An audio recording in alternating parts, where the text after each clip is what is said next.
Hey guys, what up? Let me see. Okay, cool. That's how it should be. What up, Caesarsley? Welcome, welcome. How you doing today? Let me see. Arcane sent a PoE Ninja asking what they're using. So let's see. Spectre is using Doriani, so lightning based. Huh?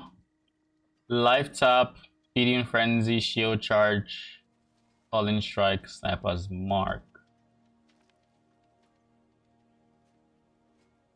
Oh, faster casting rates. Okay, this is does it have flat crits? It doesn't. Faster proj, faster casting, slower proj, blind. Blind is pretty much useless here unless it's an attack based vector, but it says faster casting, so that doesn't make sense. It would have to be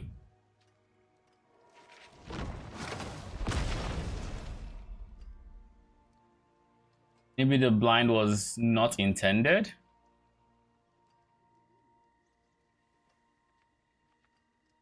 Maybe. I don't know. But it's using Awaken Chain, it's using minion damage, and using Spell Echo. Not using anything else. Not using multiple projectiles with something that's projectile. Yes, it has to be Rectifilers. Tired from work? Yeah. Nothing like resting after a long day at work, right? I know the feeling. What's the plan for this evening?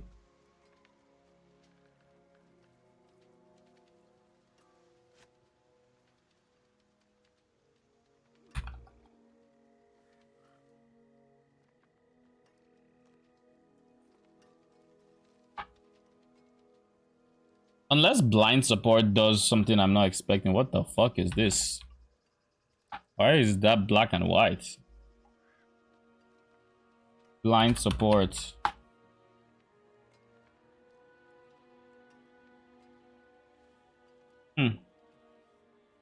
I guess it doesn't yeah. This support gem doesn't say attacks, so it's just chance to blind on hits. Good to know. Wouldn't have personally used it, but good to know. Alright. What is the plan for today? Where's my controller? We started stream a bit late. I'm here, so is it not Defilers? It is. It's Defilers. It's weird that they went blind. I don't know why they would opt for blind and not something else. Like, I know you can get Spell Echo, so I don't know why they wouldn't even do... Spell Echo is on the gloves, right? I know it has faster casting, slower proj, faster proj, yada yada yada. Anyways, but yeah, I believe it's Defilers. They're the ones that would make use of that without using GMP. Because it's a definitely projectile-based, lightning-based Spectre in that, you know. What did I want to do? I could do a quick maiden to get my Whisper of the Dead. I think that makes sense. Unless there's some other activity like Korra's Undercity. Didn't look like it. Offensively, this is what we want to achieve, right? What is what we want to achieve? Like the PoE, the ninja.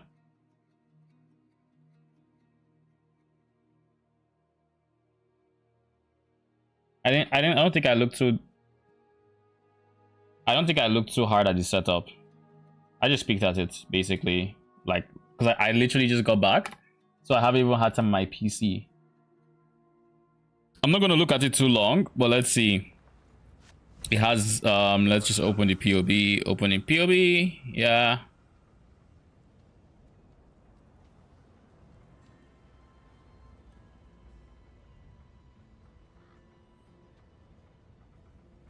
This is an interesting pathing. Is he using voices? No, he's in Cluster Joes. Okay. He has decent EHP, but that's because of the block. He doesn't have life on block or anything, but he's capped on block, which is nice. Why does he go for so many different, I guess? He gets glorious vanity. What is his phase max? It is quite low though. What does he get here? Automation studies. Automation studies. Is this Gazi's POB? I don't remember him going down here, but I do remember him getting a triple automation study cluster like here. And then it was a 4% here. But yeah, this is kind of what you're looking for with the automation studies giving you PDR. You'd have to use Watcher's Eye determination. Yeah, you'd be going for fire and lightning as cold while affected by purity of ice, but you'd also be going for PDR while affected by determination, because you would use one of your specters. I think I saw in the chess piece here, you would use one of your support specters for a perfect guardian turtle who gives you 5% and supplies determination. It doesn't matter how strong his determination is, which is kind of weak, but it gives you determination to use that Watcher's Eye. Person was under Ethan. Okay. So yeah, I would add a perfect guardian turtle, and I would add that mod to my Watcher's Eye. Now you might be losing out on the haste, I mean the phasing, from what I could tell. Oh, it's not even phasing, it's just temporal change. Okay, in that case you're not losing out on anything here. Aspect of the avian is pretty good in the sense of it gives you attack speed, or it gives you movement slash attack slash cast speed, I think, or chance to deal double damage or something like that. But I don't know why you would use that. I mean, I guess they do attack fast, but I personally would go for something along the line. I personally would go for something along the lines of aspect of the spider instead, which is more DPS. But I guess maybe he wants to move faster. Maybe it's a movement speed thing. Maybe that's it. I don't know.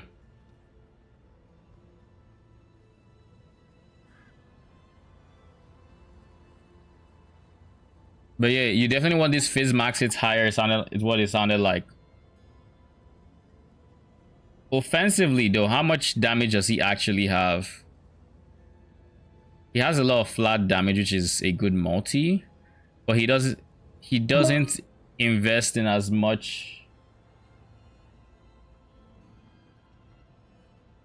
I have one.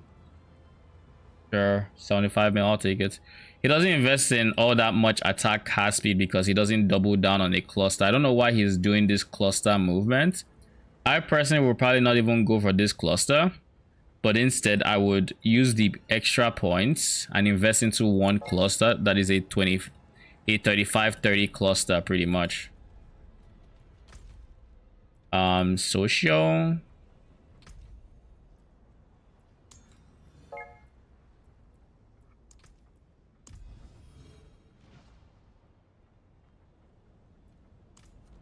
Where's my stash? Where's stash in this godforsaken town?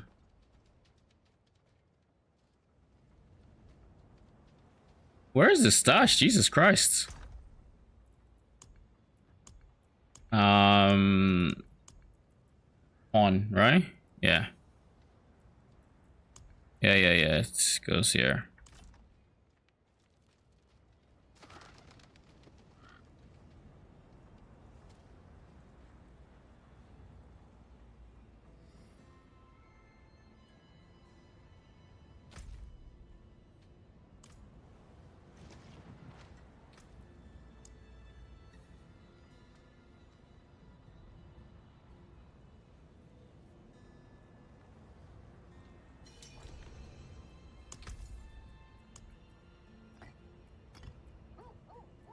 I once had a Helltide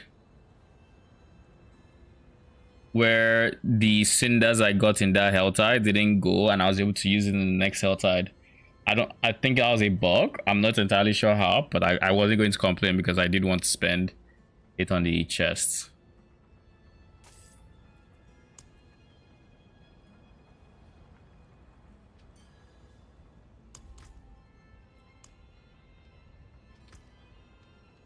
Thank you.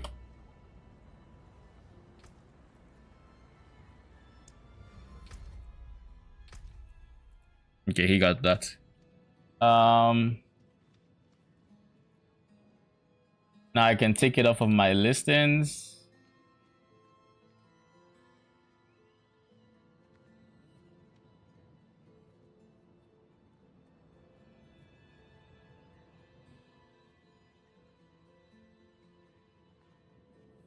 All right.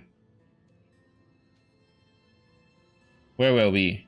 But yeah, I would personally like I said, I'll spend less points going for as many ghastly eye jewels, because like ghastly eye jewels are fine, but I'd rather get the attack cast speed from a 35% effect to 3% attack speed cluster, and then I'll just go like as many points as I can, maybe 9 points, maybe 12 points into that cluster, something like that. And because it's life based, you'd obviously want max life with the effect. But I guess maybe he's also looking for chaos shreds. I don't know. I don't know.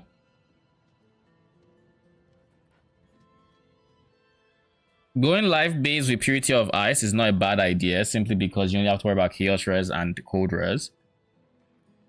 It's not even, I think something that's surprising me, so to say, is the lack of cult. Is it Cult of Chaos? There is a cluster node that gives you, Jesus Christ, can you shut up wherever you are? There's a cluster node that gives you max chaos res, and with going through this many areas, I would assume you would go for it. But I think it's a small cluster Joe, so maybe that's why he's not opting for it. But yeah, something like this is a decent setup for it. Going for this as well as like this right side makes sense because you're delving. Otherwise, this would have been more DPS, but again, you're delving, so it's fine. Plus, this guy also reduces your... It gives you generic early res, which would be counterintuitive for your lightning res. So that's probably another reason why you'd want to avoid this.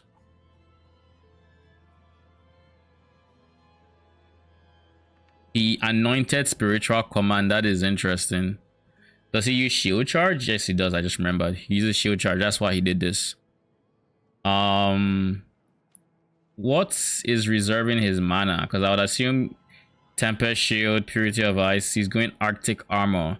Instead of Arctic Armor, I would go probably Blood and Sand, because as a Spectre builder, you're not standing still all that much. Like if you're looting, sure, but you don't really stand still and delve either. So I wouldn't go Arctic Armor personally, unless I wanted to intentionally stand still and pair to like the stand still one, this one.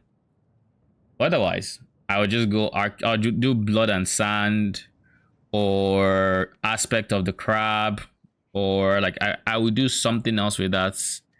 Yeah, I honestly, Aspect of the Crab would be the play here. That's what I would personally do. Yeah, that about sums up what I would do, and that would give you a lot more in the way of PDR, both when you have crab barriers and when you don't.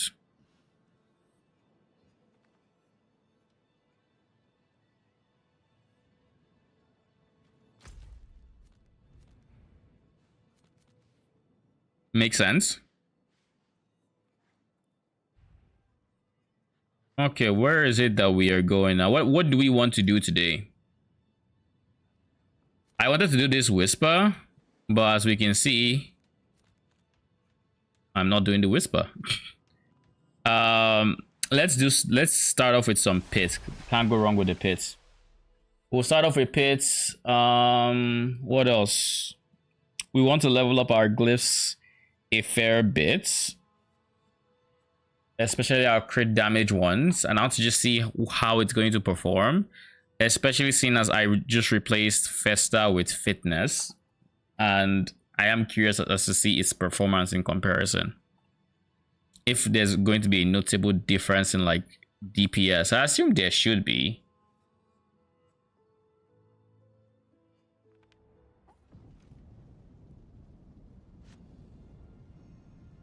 We could honestly try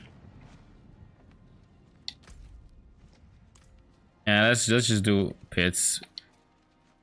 I was gonna say we could try testing it out in. I was gonna say we could try testing it out in the test dummy, and in reality we can. Oh, I'm not using my mouse, so I might as well plug it in. There. Can't have any complaints now, can ya?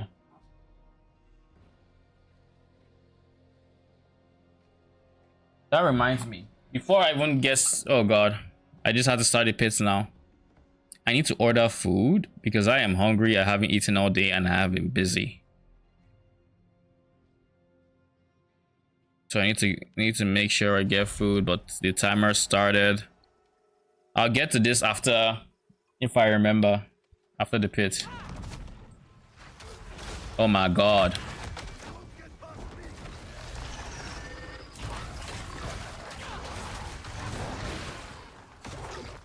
Surely I hit someone. Yeah, I did. Need time.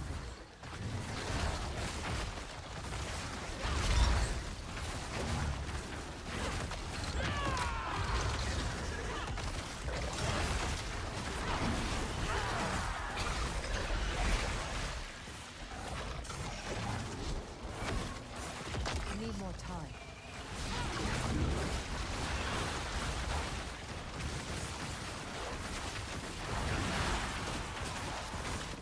Is it pulling them from the source of my damage? Is that what's going on?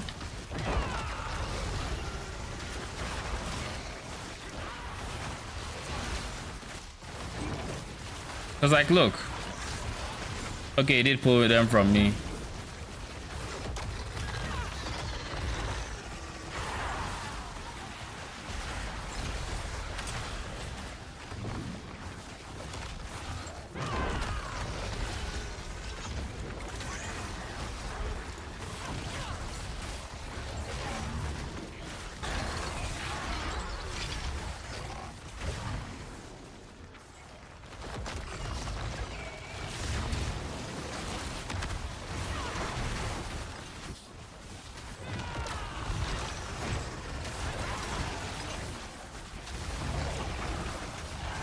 By the way, Arcane, apparently, I didn't know this, but apparently there are super elites in Diablo right now. I didn't know this was a thing.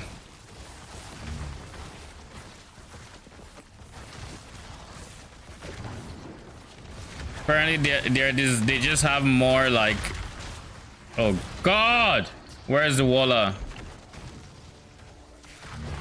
Where's the freaking Walla? Found you.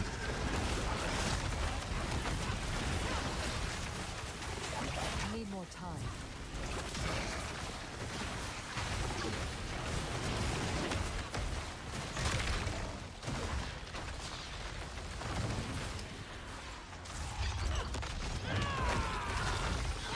Not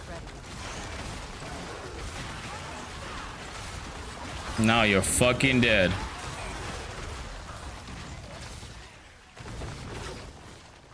Now, where is that swarm going?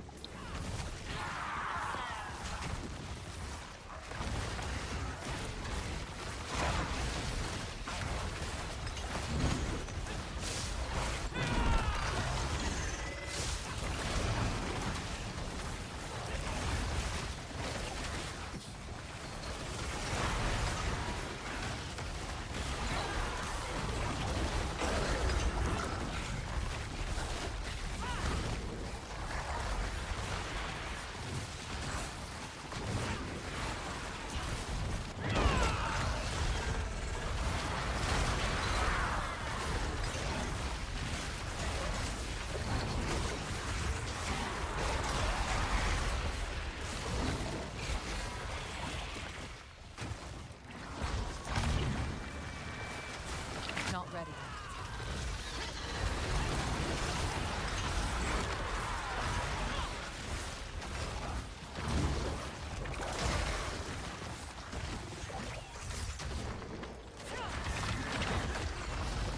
Not ready.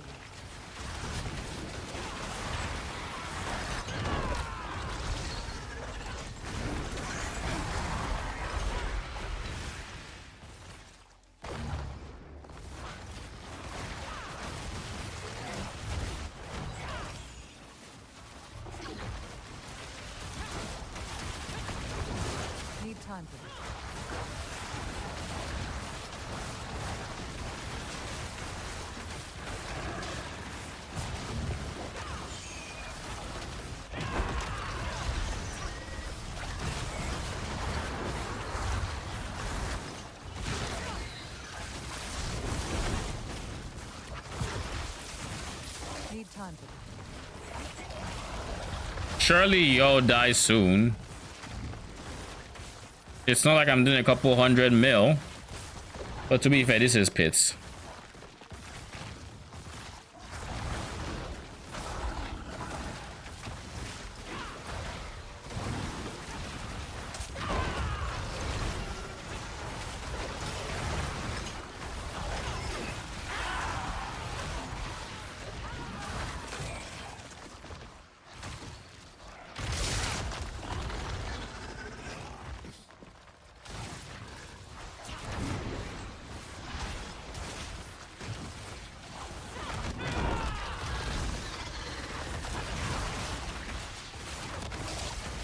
Need more time. The Waller's dead. Fuck you. Well, that's all I have to say. Fuck you.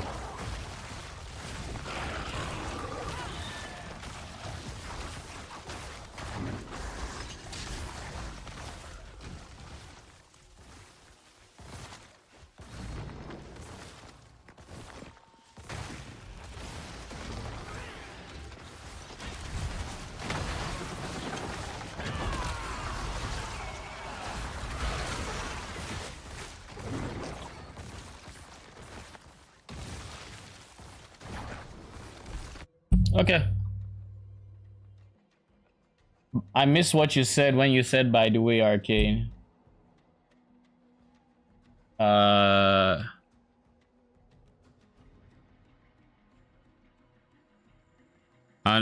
can't tell you that I remember what it is I said at that time. Not ready. My goodness. I guess I just gotta wait. Okay, we have damage again.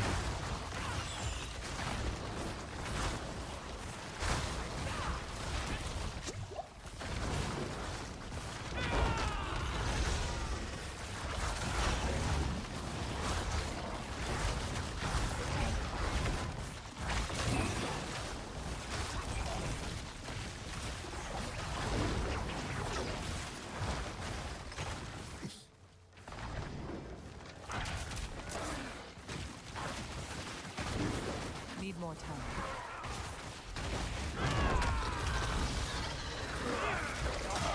Impressive, unfortunately.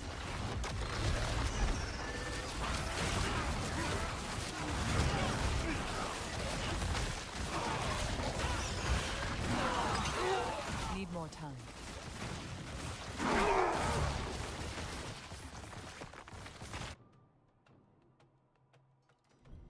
I think it will probably have to do with the build, most likely.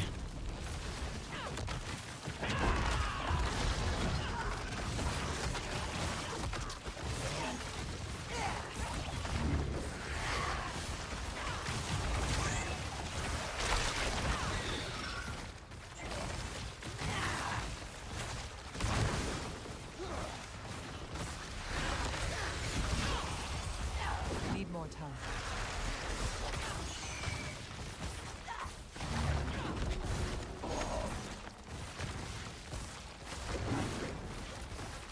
Need more time.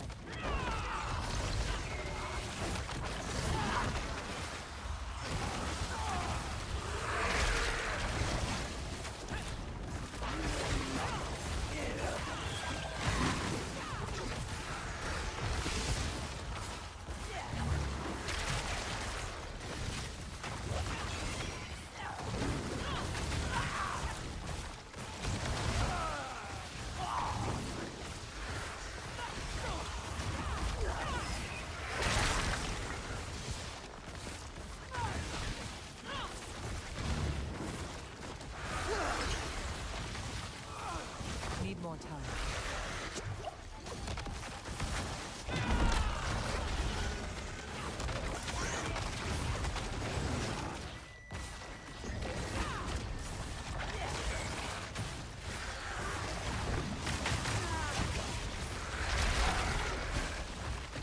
I feel like this boss has attacked more through other bosses than it has attacked by itself.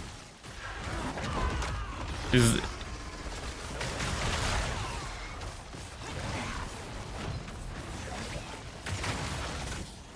unless I'm just not noticing its attacks.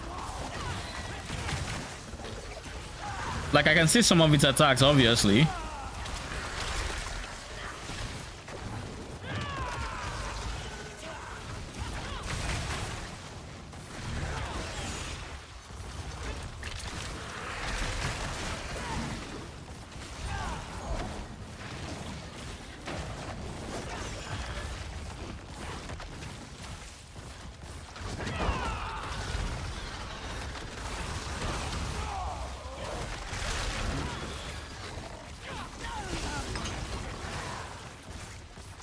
Time for Lilith. How? I clicked the no touch button. I can't use that. Unless I didn't have it charged, but I know I did. Come on.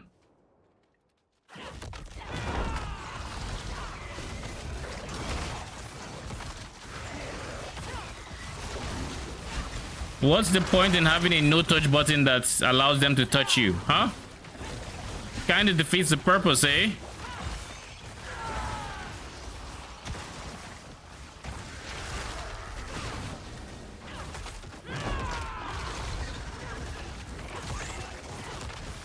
I need more time.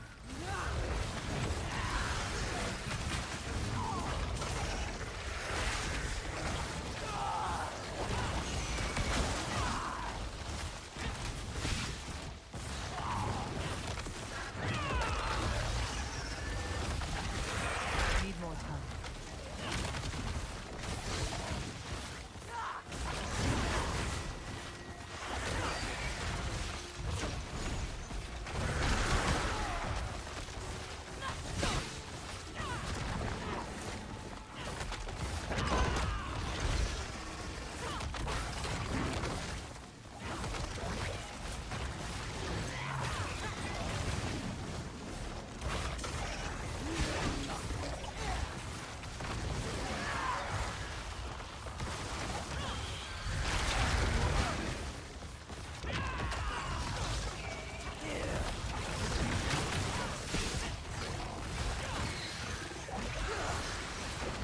Like right now, the no touch button is on. So they shouldn't be able to touch me. Now it's off.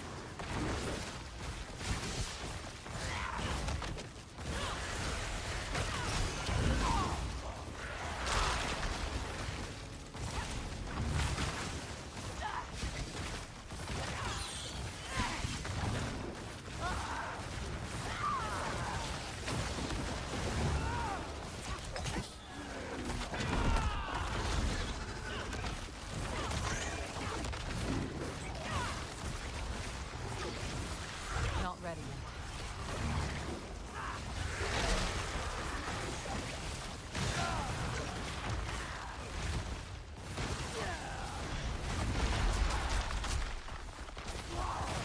I used it there, but I was like, I still had to hide just in case.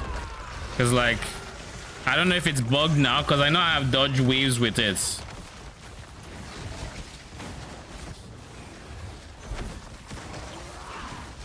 I don't know if it's a bug. I don't know if it's maybe after a certain pit level, it doesn't let you avoid it anymore. I don't know. It becomes unavoidable. I don't know.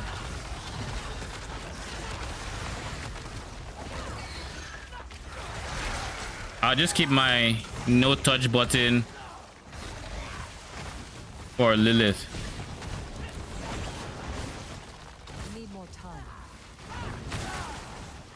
Yeah, we're not gonna make it in time.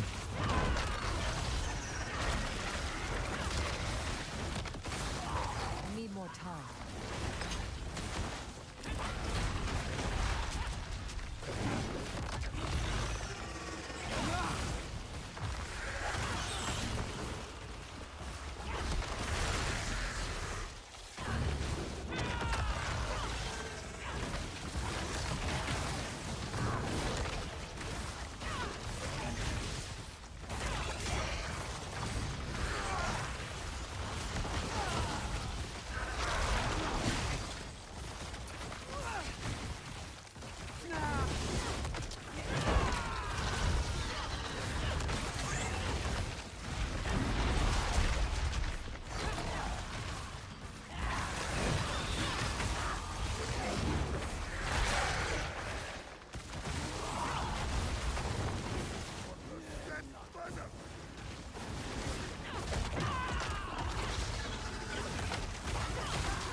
So I don't get the glyph XP if I don't make it in time.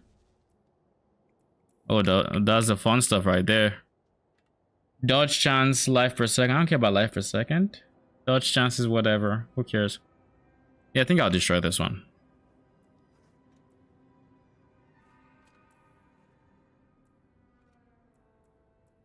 Okay.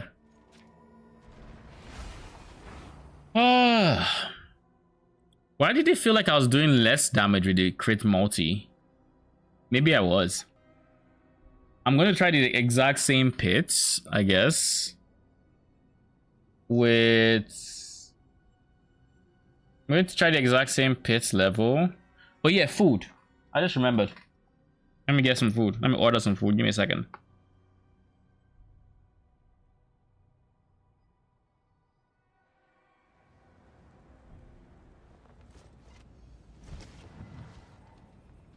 If I don't order from BC, Arcane will be on my head.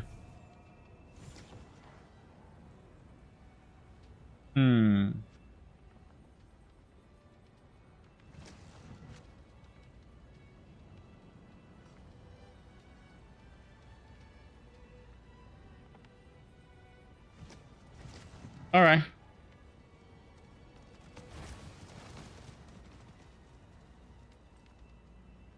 I know exactly what I want. Okay, done. There is a Forge Frostbearer Spectre Monster at 1500. Nice, nice. What does its POB look like?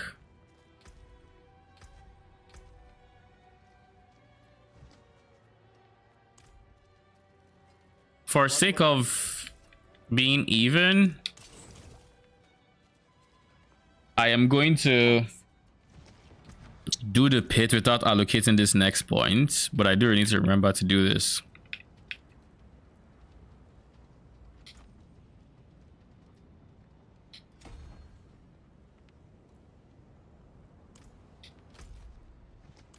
Efforts. We're here. Let's do the dummies. Basically, we're going to time it from the moment we hit it the first time. We're not going to do anything else to keep things even.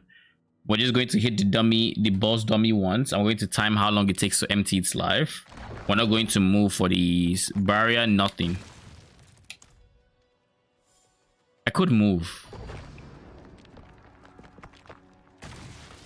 I could move. All right, so when it's on the 0-0 on OBS, I will be hitting it. So that's in 7 seconds. Then we'll just move around and we'll see how long it takes. Now, that's all we're gonna do. Okay, we'll move around him so he gets hit by everything, I guess.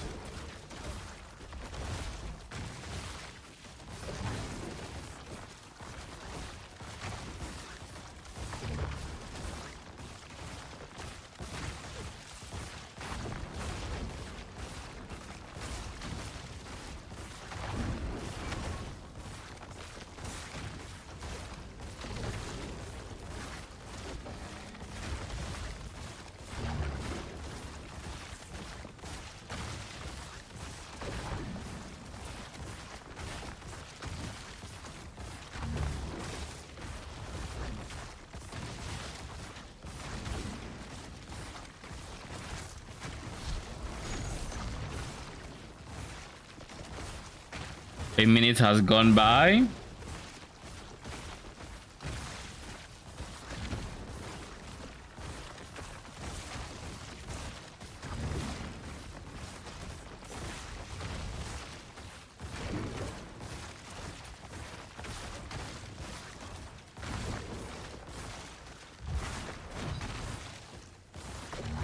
Don't tell me it's not getting lower than this. Jesus Christ. Okay. Okay, no, that was scuffed. That was scuffed because I was expecting the bar to empty. I don't know why I was expecting this from Blizzard. You would think it would empty when you've killed the boss, but no.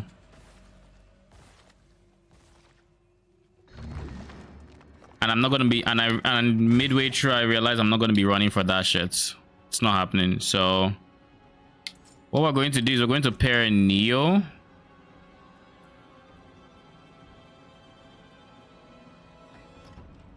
with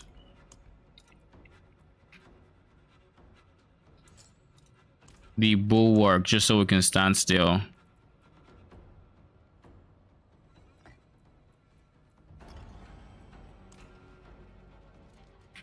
All right. We're going to do this up until the last triangle is what this means. Whenever it crosses the last triangle, we call the time there. So we'll start in 20 seconds. Just for context, I think this is currently using Festa. 10 seconds left. 5, 4, 3, 2, 1. Boom.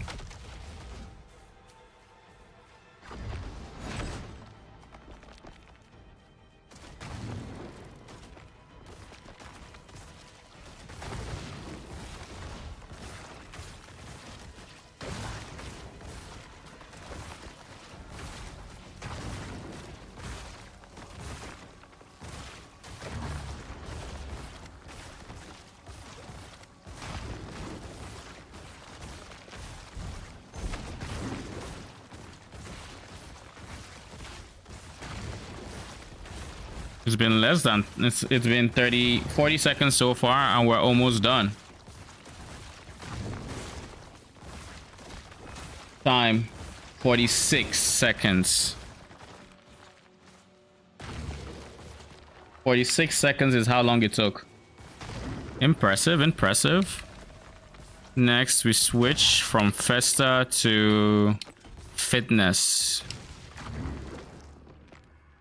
For the most part, I think they're the same level, right?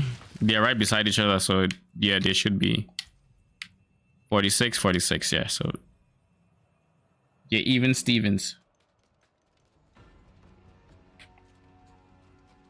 I could start on the 30-second mark, but I kind of don't want to, because if I start on the 30-second mark, I have to do math, and I don't want to. So I'd rather just wait 30 seconds for the 0-0 mark, and then we can easily tell the time spent. The last one was 46, right? 46. So let's see if this is going to be better or not.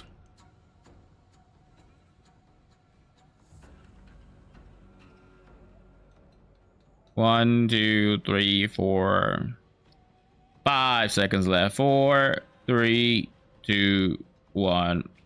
Boom. But this is the 100 mark, so it's even easier to track it.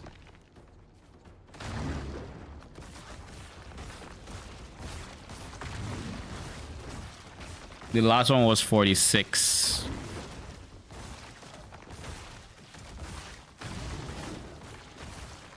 "22 seconds in.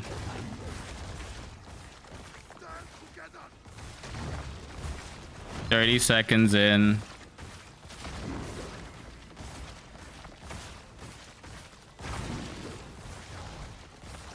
Time 39. So yeah, it was more DPS. We'll try it again. We'll try both of them again, and we'll see. Back to Festa.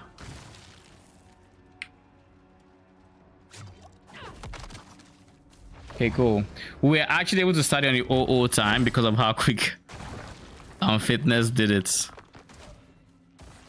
But I might be lenient on the exact second, maybe -1 from it, because I was kind of in a rush to start the 00.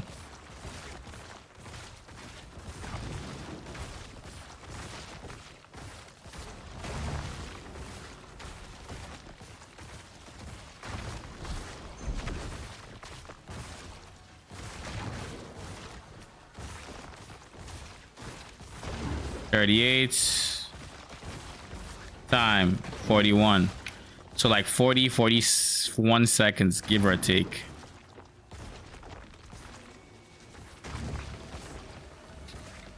Quite close, actually. Bruh. We are so not starting at the 00 mark, is what it means.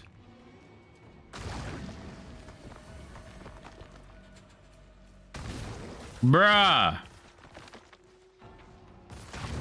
Y'all have issues. Do you know this?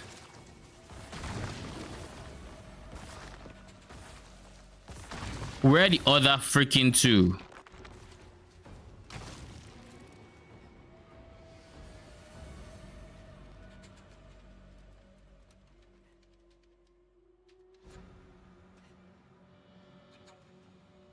You know, I just realized they have different stagger meters. So maybe I'm not even doing this properly. Maybe I need to reset, like leave the area, come back. Like properly resets, or better still.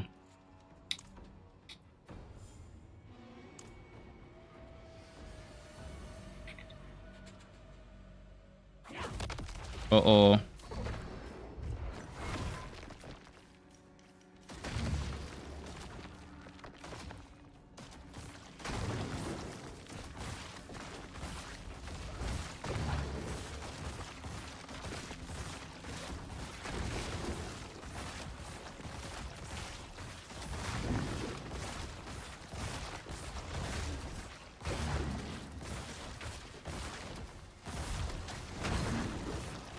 $22.6 is the biggest number, 24.9 that we've seen so far.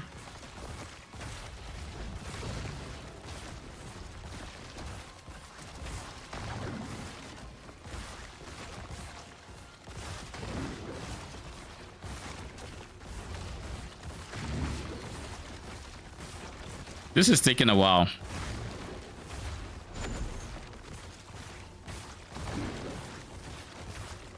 It's been a minute. Like literally a minute 3 seconds at this point. Why is this taking so long? Time 1 minute. 1:11ish, 1:10. Why did that take so freaking long though?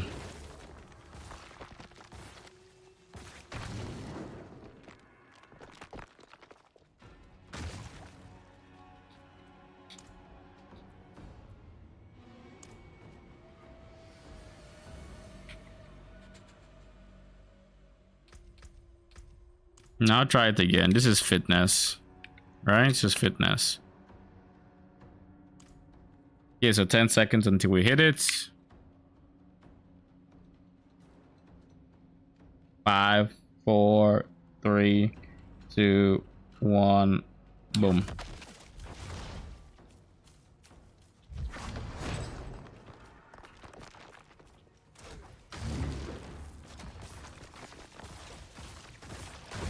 Oh, not. Oh shit, we're getting 15 mil now. 102 mil. Why is this suddenly just much stronger than it was a second ago? 63.1 mil. What the fuck is going on here?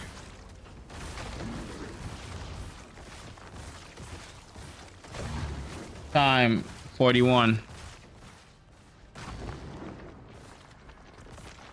I didn't change anything.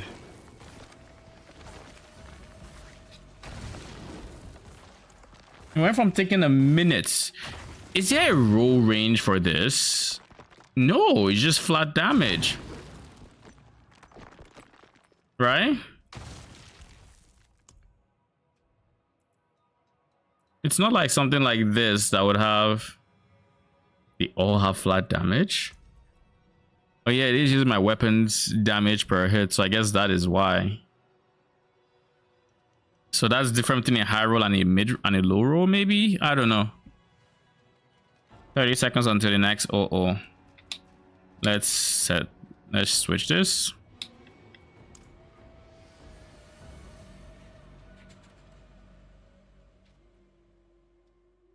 $20 seconds. Now we're testing Festa. So fitness is still like 39 seconds, 41 seconds, and then the outlier is like a minute, 11 seconds or whatever. Like I don't know. 5 seconds, 4, 3, 2, 1, boom. I wonder if he has to do it right here as well. Maybe right here is a factor I should be considering.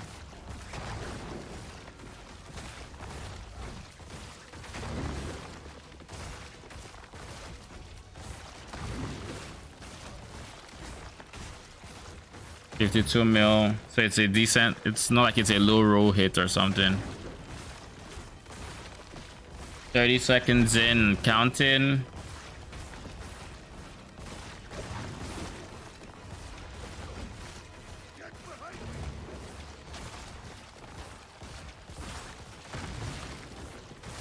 Time 44. We'll try it one more time because we tried that one like fitness twice. We're aiming for the next minute mark, so it's no big deal.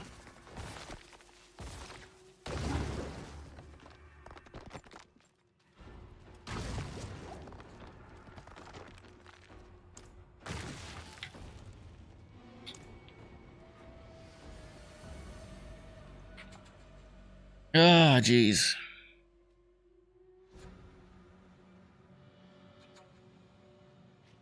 And this will be the last test. If it also gets below 40, then I might just keep Festa.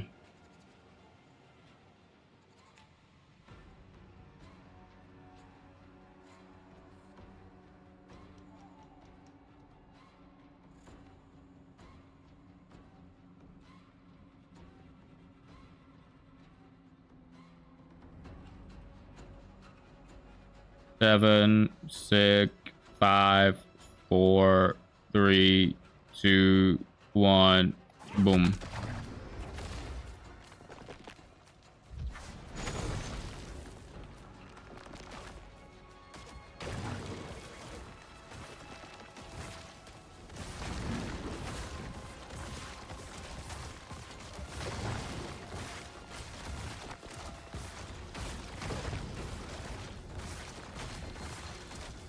I feel like this would be faster. We're 30 seconds in and we haven't crossed the second triangle. That's interesting, actually. 40 seconds in, still nowhere near. Time 44. I think it was around about the same time we got last time, so net's 44. It makes me think that I was right and fitness is better, but I still don't understand that one odd case of fitness doing 100 and something. I do not understand it.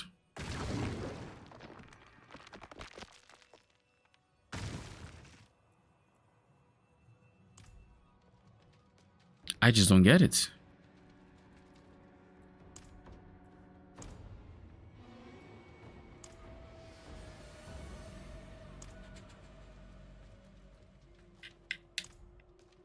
So I can just click boss then. Okay, cool. 30 seconds. Please don't have some weird outlying case where, oh, okay, I see something else that could also cause this. That could also cause a discrepancy. My cry rune, my bulwark shield is starting from. I guess I can't do anything about it, huh? Yeah, it's fine. Okay, cool.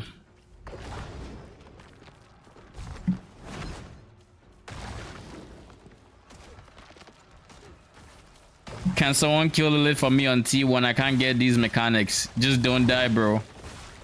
Thank you.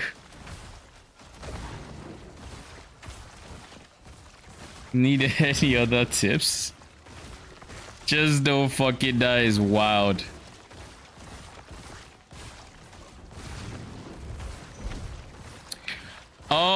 Okay, this is a scuffed run already. You know what? You know why this is very scuffed? We started off not having max resolve. We need to do that.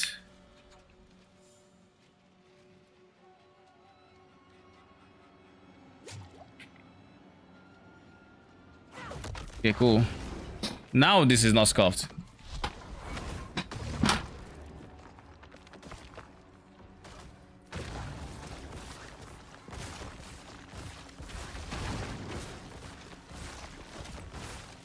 Maybe that's what happened during the edge case. It just didn't have resolve. Maybe. This is less than 30 seconds. It's past the threshold.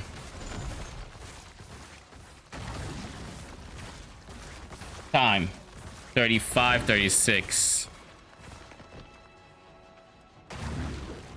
Like, I actually think now it's noticeably better.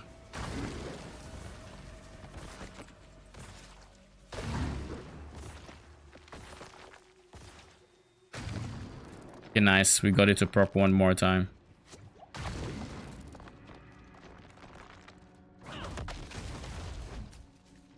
Let's not move.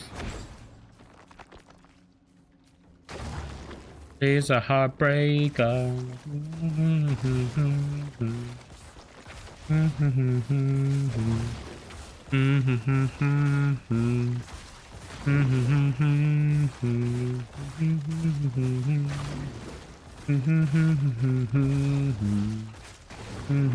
Again, before 30 seconds, you're done with the second triangle.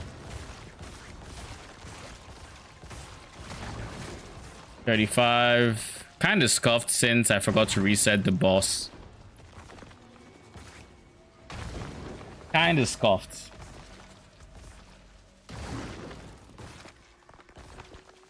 The Owen is killing me. Why? Why? Why could it be killing you? Do you know the song?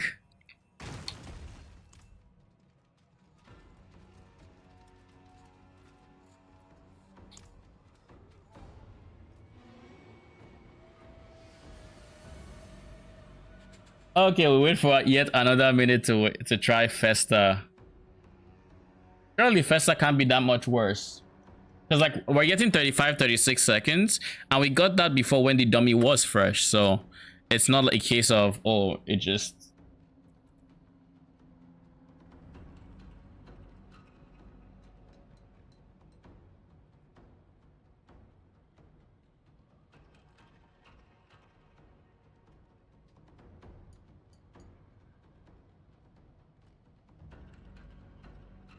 Wait a second, wasn't there something about this giving me increased? Oh, never mind, I don't have the time to test this. 8, 9, boom.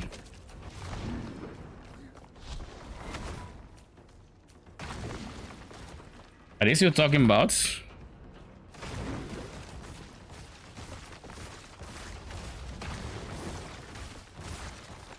Yes, the dev's intent. PSA, the Dark Citadel mode is a fat sack of confusing crap. A loaded game of guess the dev's intent and hope you don't get one shot while guessing. Give it 1 star to not recommend. Lamau. Okay.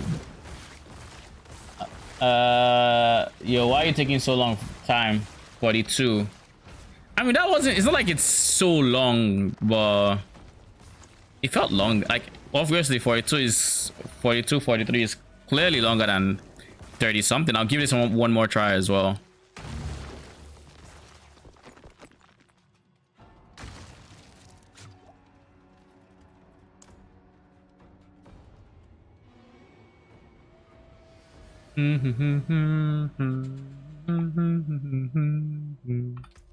Let's see.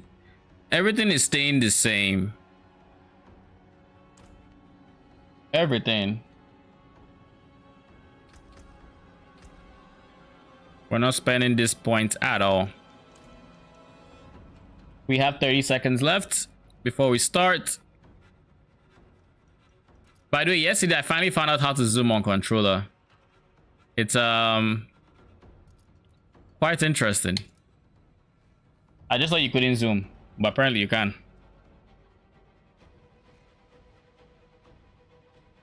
Okay, we have 7 seconds left. 5, 4, 3, 2, 1. Boom.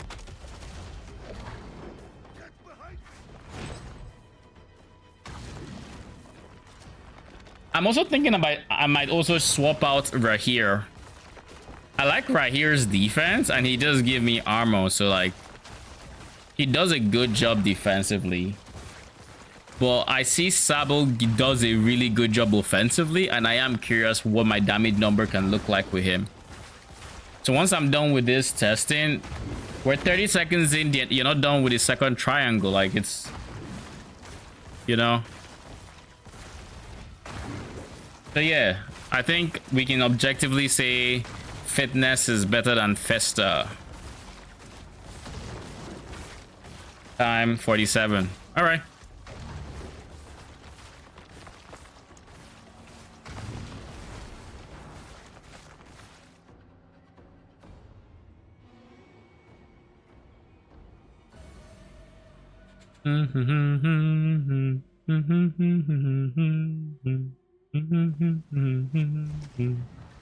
My daughter is a Where's Sabo?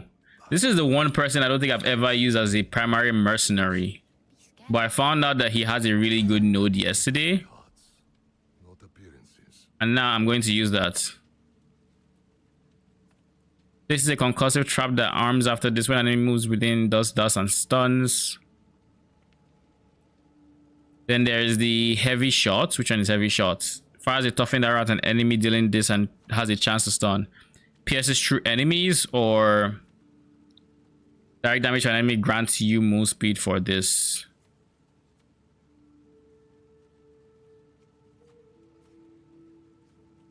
Is this for me?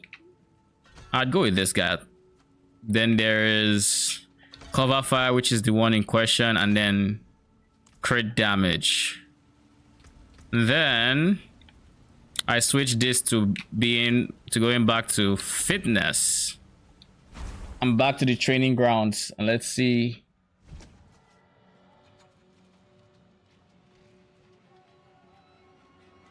This is my first time using Subo.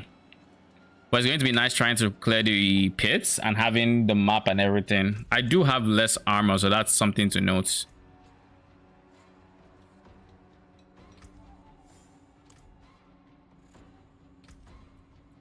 We have Juggernaut going and we have Disobedience going.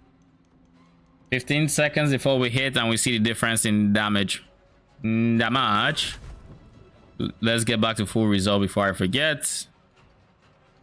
5, 4, 3, 2, 1, boom. Jesus Christ, that's one charge period.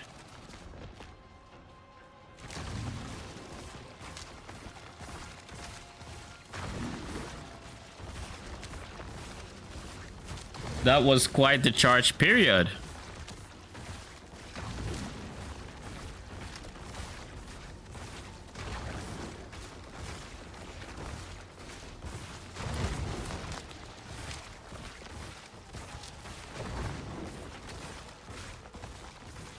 I don't think I felt the increase in DPS there, I'll be honest with you. Time 42 seconds, 41 seconds. Like, you're supposed to give me multiplicative CSD to enemies hit by cover fire.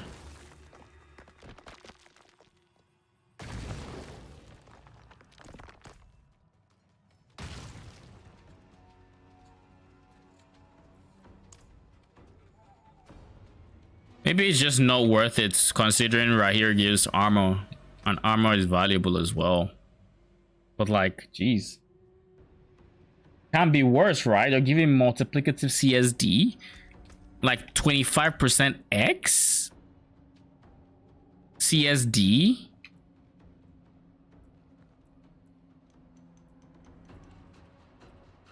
I guess I could also try this guy, which should give me just increase enemies take increased dots from you, which should be a good multi as well.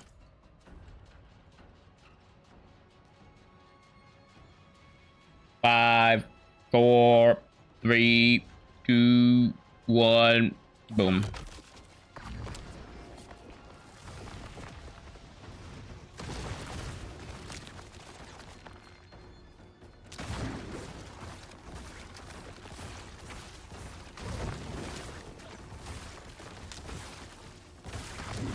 93 mil, not bad. We are 20 seconds in. 25. Okay, we crossed that threshold before the 30-second mark, which is nice. Time 38. It's overall still slower than it was with right here, which is interesting. I mean, right here gives armor, but that's about it. So now let's try this. Enemies take increased dot from you.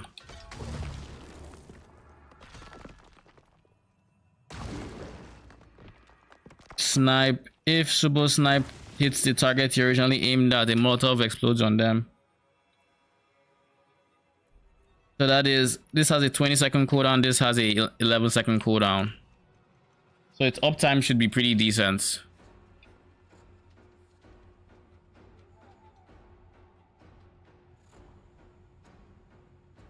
If all goes well, this should be a noticeable difference in DPS as well. We have 20 seconds until we hit this. 15. Come on, come on. Oh, wait. Before I forget. Let's reset the stagger bar. 5 seconds. 3, 2, 1. Boom.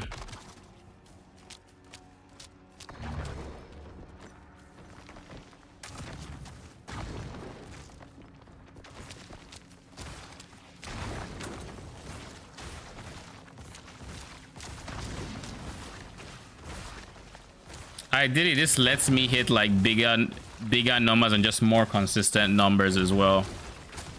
Not much past me.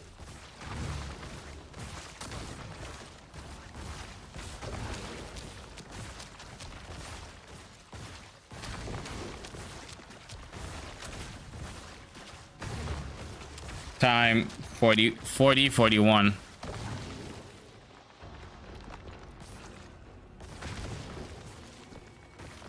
How are you not, like, how is he not just leaving right here in the dust is my question. Because the multipliers I'm adding should be very noticeable. This has physical damage, it has stun, but more importantly, it makes them take 30% increased dot from me. Now, granted, this is like probably additive with other sources of increased damage taken. So it's like, it's wild to me that this isn't doing a lot more. And this was just big damage alongside applying that same debuff again. So like, it shouldn't even be close with right here. Like, I should be able to tell, but so far I haven't been able to tell.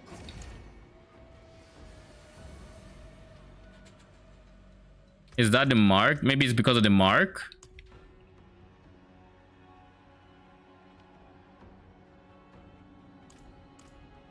Anyways, we'll see. 5 seconds. 4, 3, 2. What? Boom.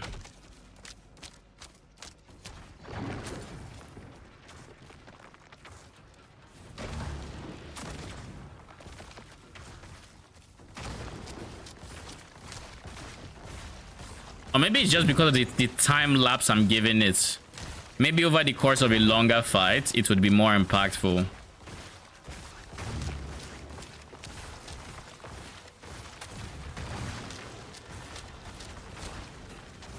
But like, fitness in the hands of right here was getting past the middle in less than 30 seconds. Time 39 seconds, 40 seconds.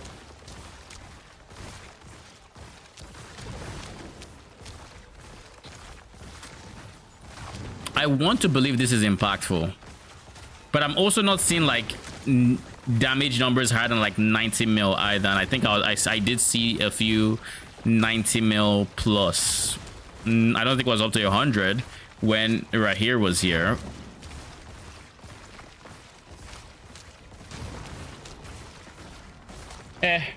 We'll try him for like a nightmare dungeon or something. Let's go for a nightmare dungeon. Oh, a 6 cap infernal hordes. Sure, let's just blow through it right now.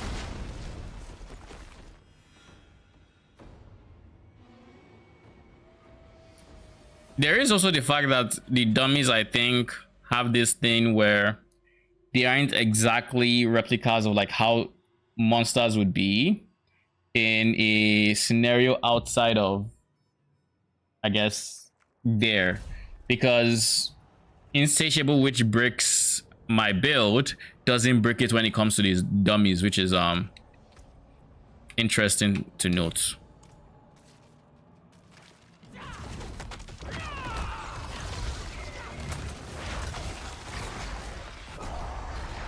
Thanks for your drive-by. You're welcome. Hope your stream went well. Are you done now?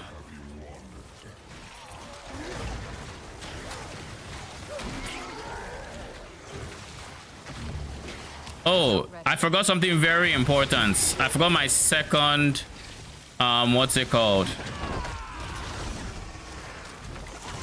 I forgot my second glyph. Not glyph, my cry rune, my runes. That's what I forgot. Done? I'm glad it went well. Jesus Christ.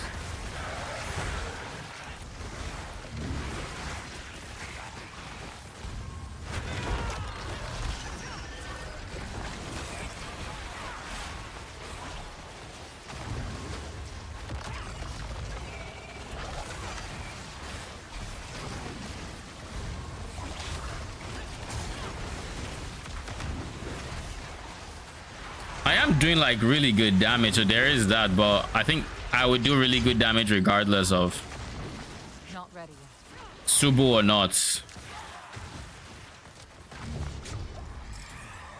All right. So first things first, you have deal damage after not taking damage. That should be with the cry rune, I think, and then back should have earthen bulwark. Yeah. And then we have Aether Fiends. There's the Aether Fiends.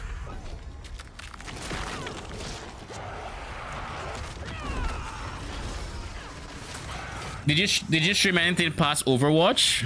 Or was that the last thing you streamed? Need more time.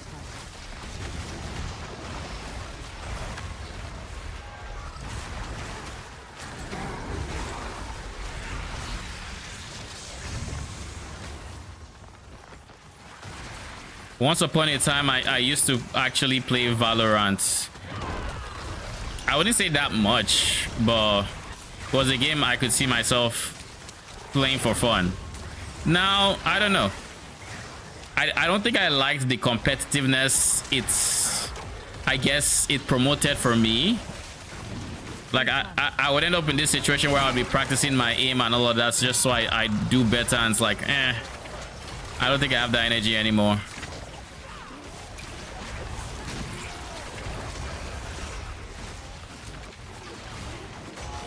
Need more time.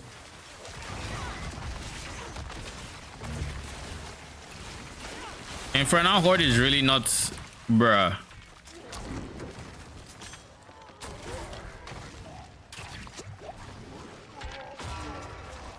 I will make this Waller die a painful death.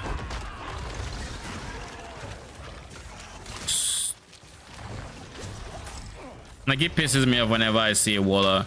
For those that might be new here or do not know, that one modifier on a monster breaks my current build completely. Like, there is no playing around it. It shows up, my current build just stops working. So like, needless to say, I kind of hate seeing them with a passion. And it's not like it's supposed to break it, it's just a bug, basically. Hitting one taps is a must. Yeah, I much rather prefer some other shooters where it's less reliant on like one taps. I'm more reliant on like just overall skill with your like with aiming. You know, I land more shots on you as an example versus I have to hit this tiny head that I was like, nah, it's not for me, and that's okay.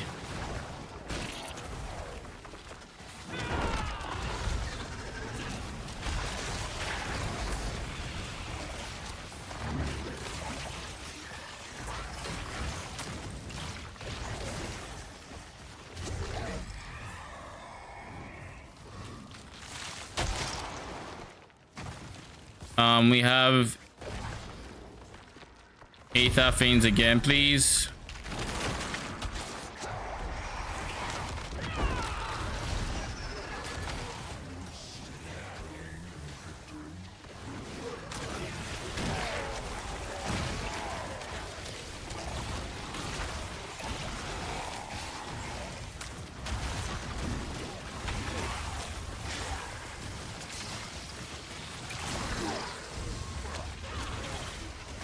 Time for that.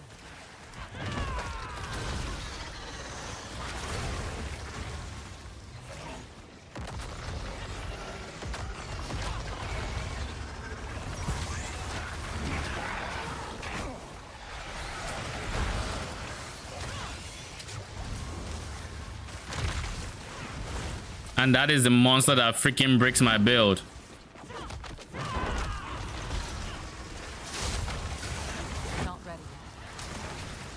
Where are you? You're gonna be a bitch again, aren't you? I want to believe I've killed it.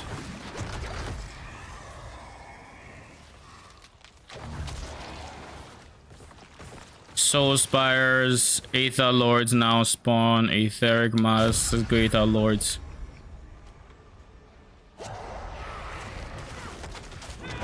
Like, I feel like Overwatch might be more for me than Valorant. And I haven't played Overwatch.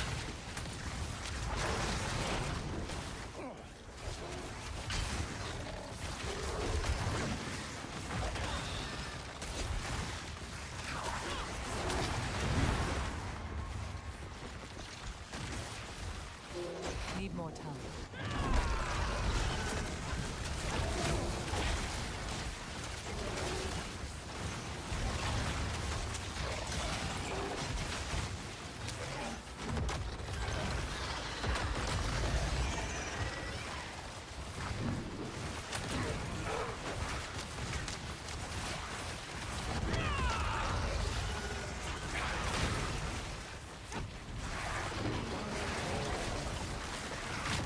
Both are bad for your mental health, Overwatch especially.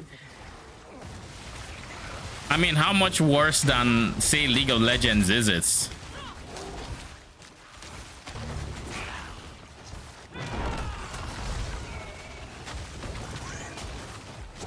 I imagine not that much worse. Masses deal with this. And trust me, I've had my fair share of experiences with Blizzard, so I know how terrible of a company they are. Very annoying set of... or very annoying company, pretty much.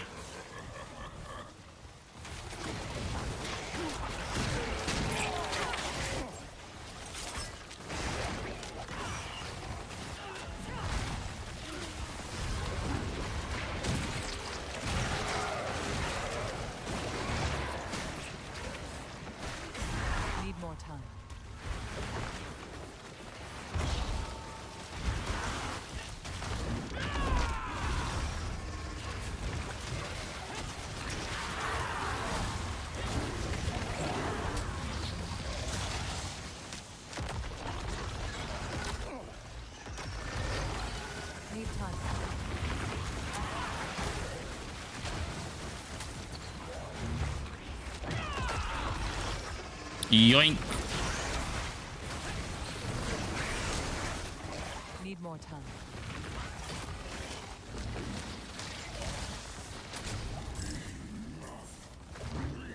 Maybe I get up to 200 in this if I'm lucky. I don't think the council is going to give me 200 though, or 16. But if we're lucky, hopefully we're not going to spend 10 years here. Why would it lock onto the guy that's furthest away from me?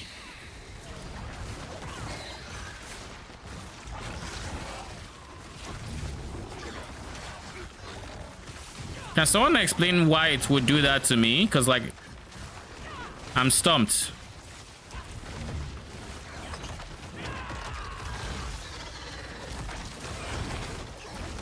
Need time for that. We're almost done with Malfa the crew, though. Like, we're actually doing decent damage, so...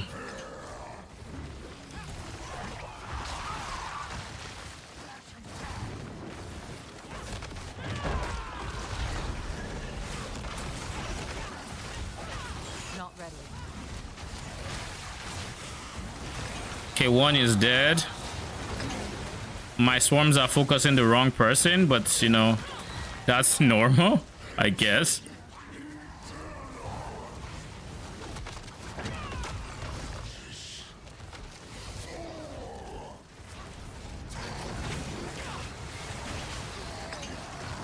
Okay, cool. There's only one person left to focus.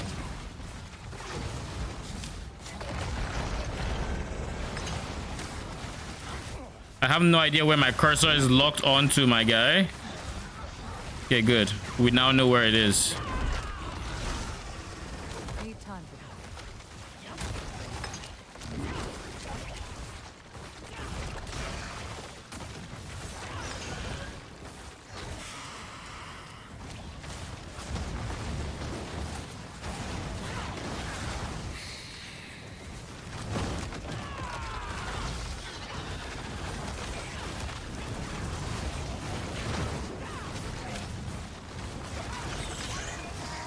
Okay. So much work. League needs skill, but Overwatch needs common sense. I mean, don't they both just... Oh my god, I was one soul off. One. No. Bruh. I was freaking one. Surely I missed something, right? Surely there's something that'll give me one. That's fun. All right, I should have known. Here we go for gem fragments. Let's go. But yeah, a lot of times these MOBAs do require common sense, like, but what I guess is a disconnect for me is sometimes, or not, it's not a disconnect per se, but sometimes what I regard as common sense is something that's, you know, experience has taught you. I'll give you an example since I know you play Deadlock. I've had certain teammates, and our Kim will know about this, what I'm about to say. I've had certain teammates where, and this was when I was much newer into the game, so like I wasn't one to make calls or anything. I just would roll with it pretty much because I was learning, so I'm not going to tell you how to play the game. But then there were people I would play with that would have this sort of confidence when making calls that I as a new player would say objectively is just the wrong thing to do, and that's from my limited, like not limited, my more extensive mobile experience. So imagine this scenario: you're playing a game, your team has been getting shit on for like the past 10 minutes. All the lanes are pushing into you, like every single lane is like near, let's say, the double guardian. I forget what, I don't know if they have a name, but like they're at your base. And then one of your teammates says we should run Earn in this state of game. And when you don't follow up and they die, they say we're not trying to win, or that we're dog shit or whatever else. And in my head, I'm like, I think anybody I think this is just common sense. But at the same time, I want to give him the players like that the benefit of the doubt that okay, it's not common sense, it's game knowledge, and my game knowledge from League allowed me to, let's say, make that come to that conclusion, right? And this person probably just sucks at MOBAs in general. But like, to me, it's just common sense. We can't, like, there is no universe where if you think about 2 adding into 2, it's not going to be 5. Like 2 plus 2 is never going to be 5. It's not going to be 6. It's like we are behind. We don't win any team fights. We don't have minions pushing, and you want to somehow go past our vision line to earn, to then run across the map through some way, shape, or form, to then try to have this announced to the enemy team. And and it's like they were so confidently wrong, it blows my mind.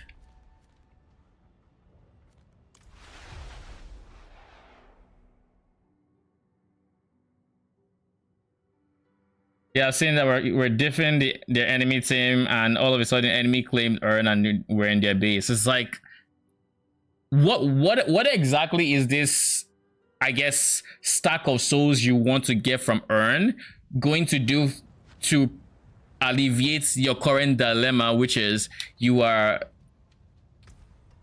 in the base? That your horse is fresh. Yeah, I mean, yeah. He is pretty cool. Let me see. How did I zoom again? It's a pretty cool thematic. Fun fact, the Mount trophy here is from beta. Not beta. Was it beta? Was it the server span? I think it was the beta. My guy said kill it. I'm good. I'm not a murderer, okay? I don't kill innocent horses that who the only thing they are guilty of is showing up to work. That doesn't seem like fair working conditions, if you ask me. They show up to work and I repay them by just murdering them in cold blood. How am I gonna get another horse to freaking? How would I convince another horse to be my horse? He's just gonna look and think, I'm good. Where is the one that gives you resist on armor, rather? This one.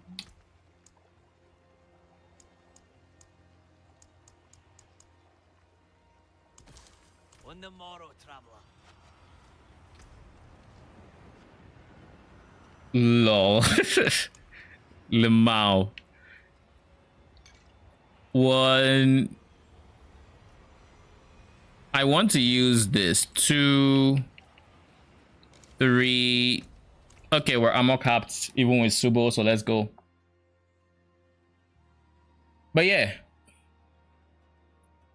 Deadlock has been an interesting game for me. Who's your main, by the way? I have been maining McGuinness because I'm a minion player, and turrets are kind of like, you know, they're kind of up there for me as well. Oh my fuck.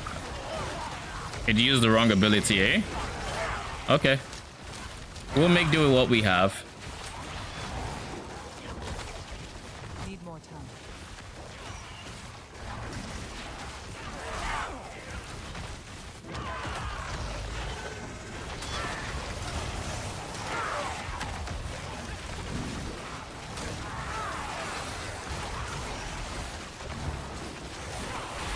I don't feel like I'm doing more damage with Suba, I'll be honest.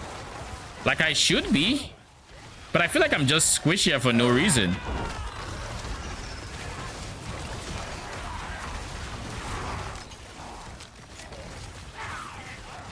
Well, not for no reason. I see mobs now, so that's always nice.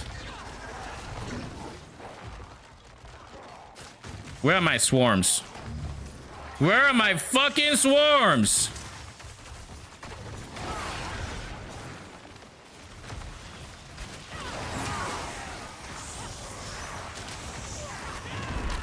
Minions that completely just ignore you. Jesus Christ.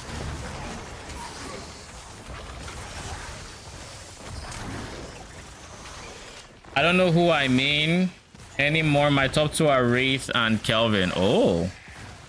I feel like I saw someone I don't like. Okay. Wraith and Kelvin. What do I think about those matchups? I think Wraith can be whatever. She's very oppressive. That's for sure. Very oppressive. Hard to 1v1. You can. You just need to be ahead to do it. A stupid amount of ahead to do it. You basically just have to rely on team when it comes to dealing with her.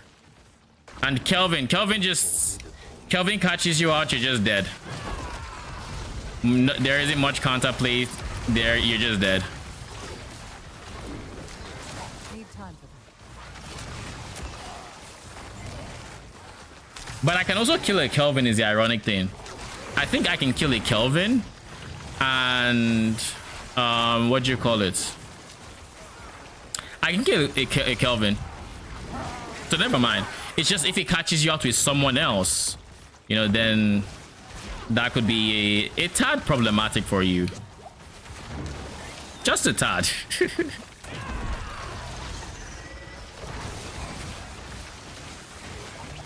Yeah, and the fact that the slow stacks as well it's kind of oppressive, but I can respect Calvin.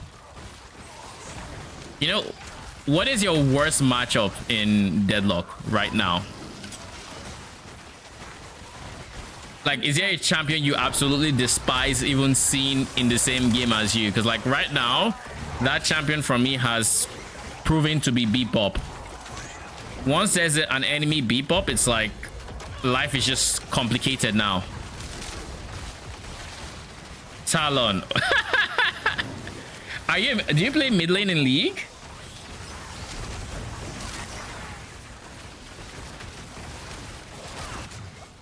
You play ADC, right? Need more time. Yeah. I mean, I can see why you would hate Talon. Nah, Talon is up. He is not a fun hero to face when you're still figuring out being on top of your map and all of that. I just hit for 700 mil. Not bad, not bad.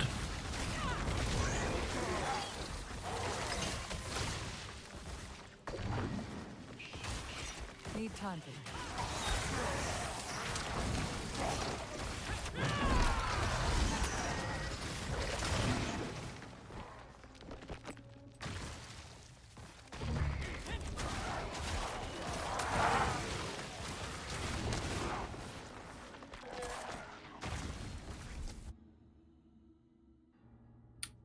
Has the highest base damage, has a problem. He's a problem early game. I would say Talon's strength is even in the not even that early game, it's like mid game.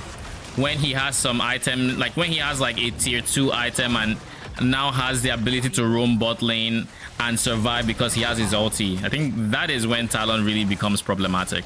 Pre-level 6, he's annoying, but a lot of Talons are not going to roam too hard by that point. But like once that mid game rolls around and he's starting to care about his turret less and less, your life as the ADC becomes a whole lot more social, let's say.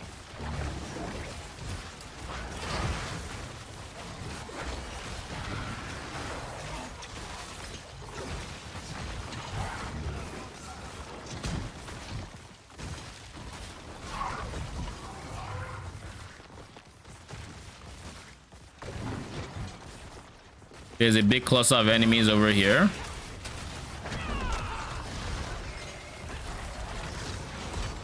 Why don't we just blow them all up?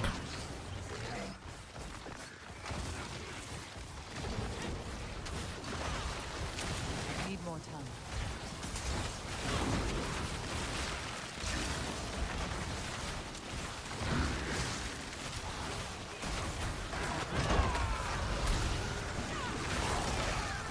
900 mil, I'll take it.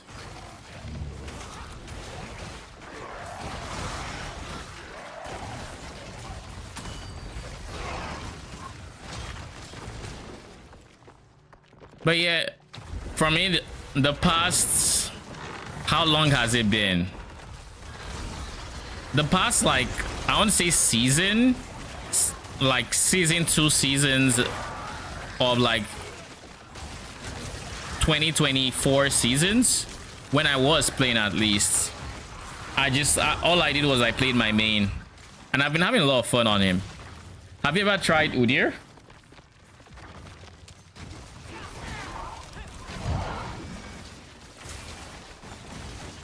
Need time for that. If you ever think you want to try jungle, he is a champion that is very nice to get started on. In terms of jungle, he's a jack of all trades that just, he does everything, and he does everything well.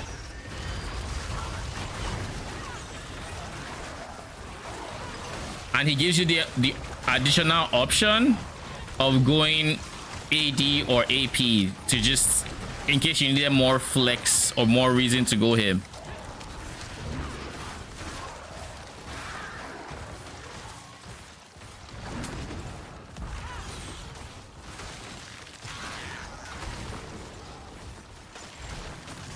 Surely we have single target DPS. Yeah, within a few hundred mil here and there. I just don't get why sometimes we do a few hundred mil and other times we just do like 10 mil. I don't fully understand why. Maybe it's a case of it's not reinfecting as often as I may think it is, and as such I'm not doing the damage I should be doing. Need more time.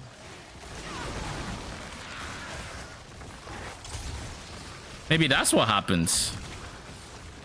It wouldn't surprise me. It's just one more bug.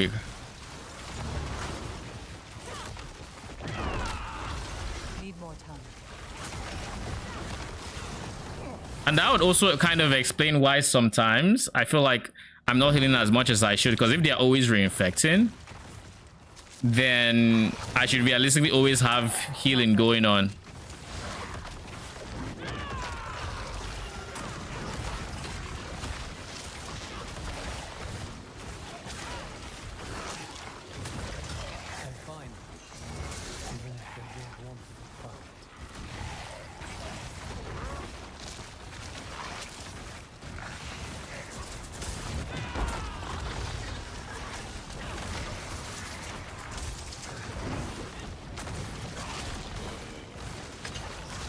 Not ready.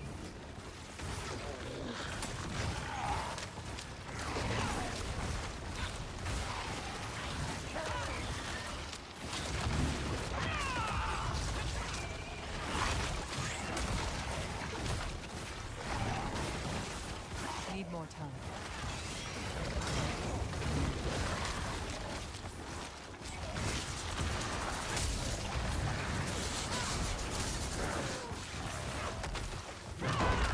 I already played League anymore, made new any account to try but got lazy.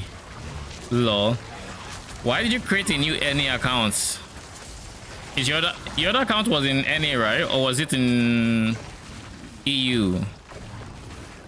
Oh yeah, it was in EU. No, I feel like it was in NA already.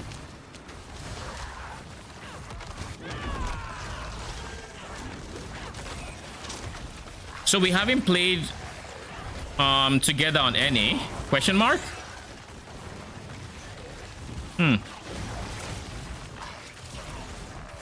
Oh no, no, no, not Lilith. Never, it's like Need time for that.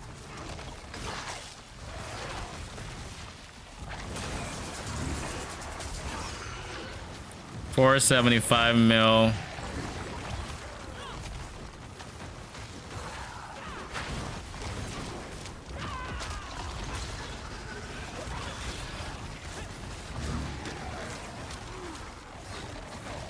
Surely you die soon, right? Yeah, this is where you die, my guy. I'm sorry to tell you this. I'm sorry to be the breaker of bad news, but this is where you die. Okay, cool.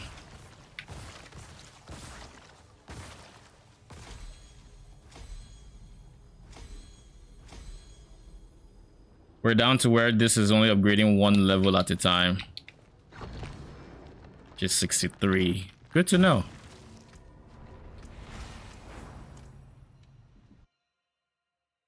No, we haven't? Interested. I have no idea if I'm going to stream for a very long time today. I got a flu shot and I have no idea how I feel. I still feel okay for the most part, but we'll see. What the fuck is brilliance?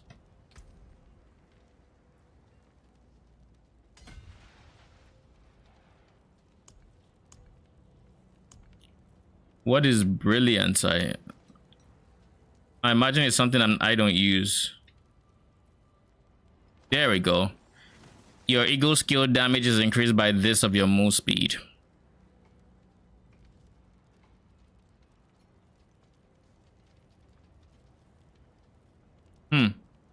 Interesting. Interesting indeed.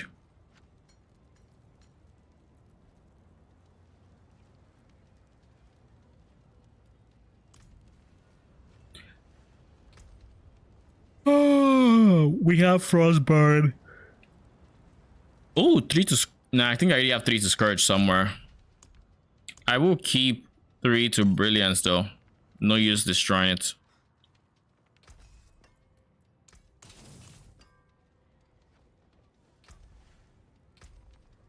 Tomorrow is what? Tomorrow is Thursday.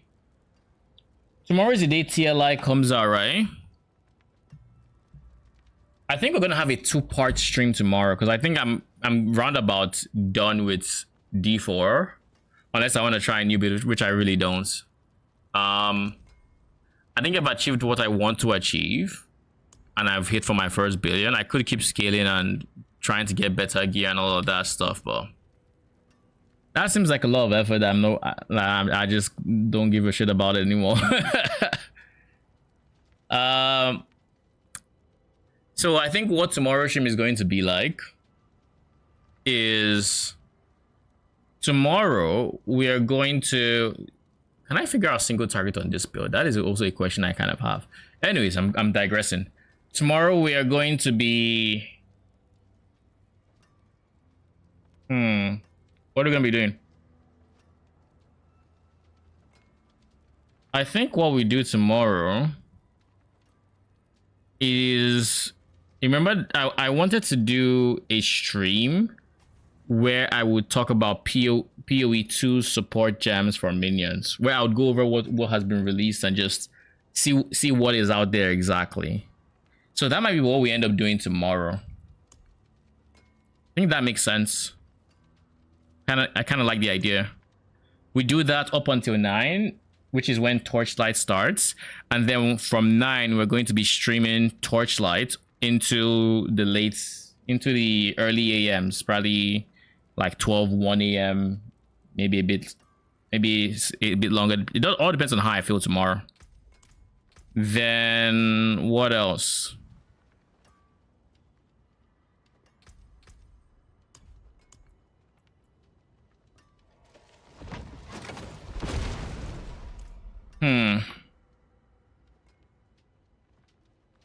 Oh, I should also do something while I'm in D4. Then on Friday I know I said I was not going to stream either Thursday or Friday, but it turns out I can actually stream Thursday, Friday, and Saturday. So we don't have to cancel any streams, which is really good.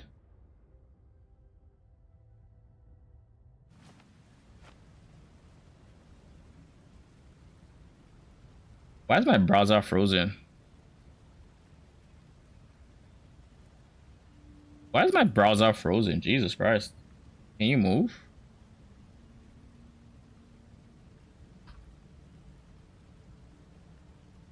Maybe I just need to refresh this.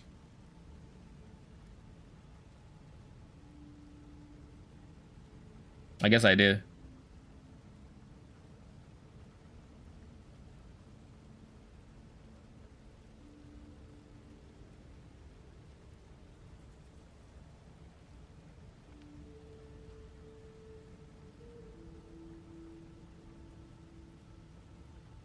Okay. Yeah, it's unfrozen now. Okay, cool. I wanted to see. I've always been better at moving on than staying still. Strength in numbers.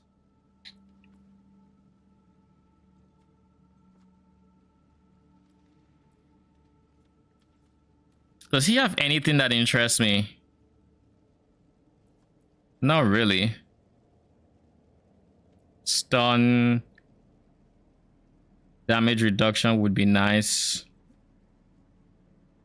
Slow. But I don't think I can put it on.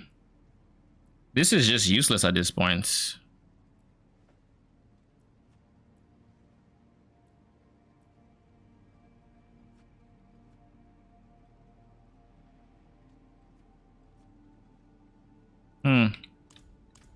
Now let's look at Outkin for as a reinforcement. What does he have that I think I might even want? This would be decent for defensively, but meh.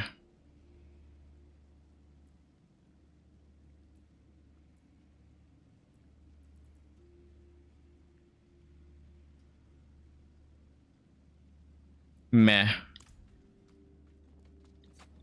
One problem I think I have with reinforcements. The problem I think I have with reinforcements is, what up, Django? Thank you for the lurk. Appreciate it.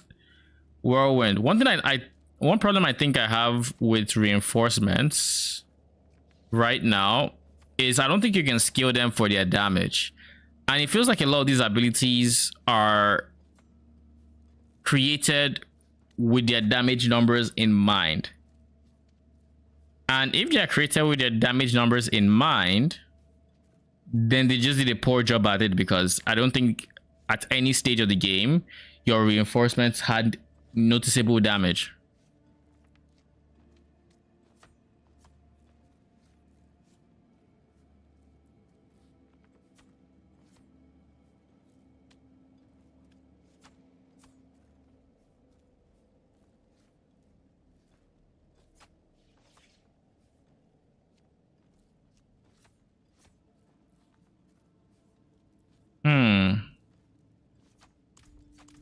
Like right now, the only person Subo is supposed to be helping my damage a lot, but it doesn't feel like he is. I'll watch your back. Meanwhile, right here, over here, gives me armor and has a taunt. Maybe I don't want to do this and I want to do this instead. Where enemies taunted by right here, well, I guess ideally increased damage, not daily take increased damage, which is a lot weaker than taking increased damage, but it is what it is, right? Increased damage.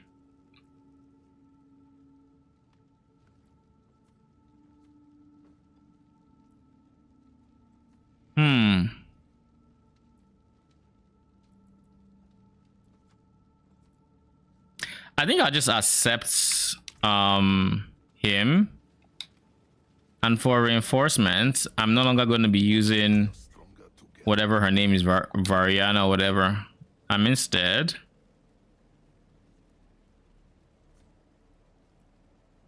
I'm going to find somebody who does something that interests me at all. I don't think I will, and it's very possible. It's very likely, actually.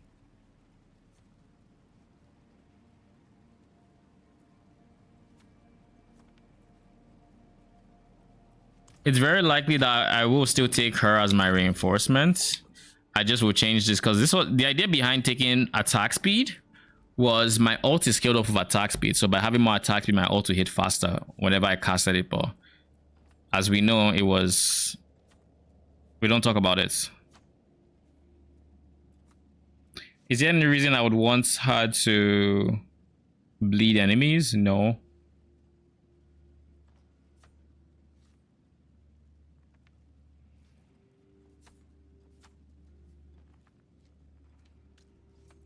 We could go for harpoon.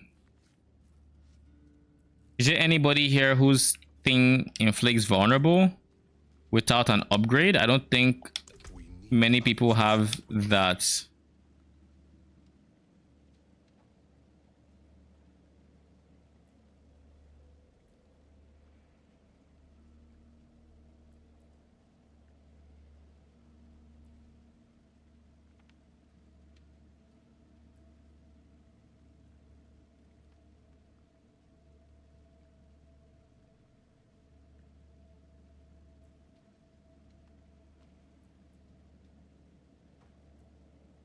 Yeah, let's do that.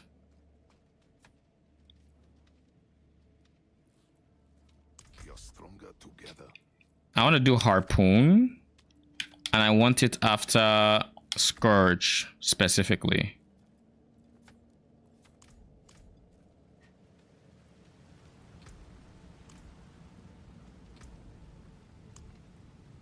I think that makes sense. Let's go farm some Obdu sites right now. Actually, yeah, let's go farm some Obdu sites. I would have done some master working before then, but I already know I don't have enough, nearly enough for what I want. Like, for example, what I would probably master work is where my vortex size is, which is here. So this would be my priority because and he also has max resolve, so it kind of works both ways.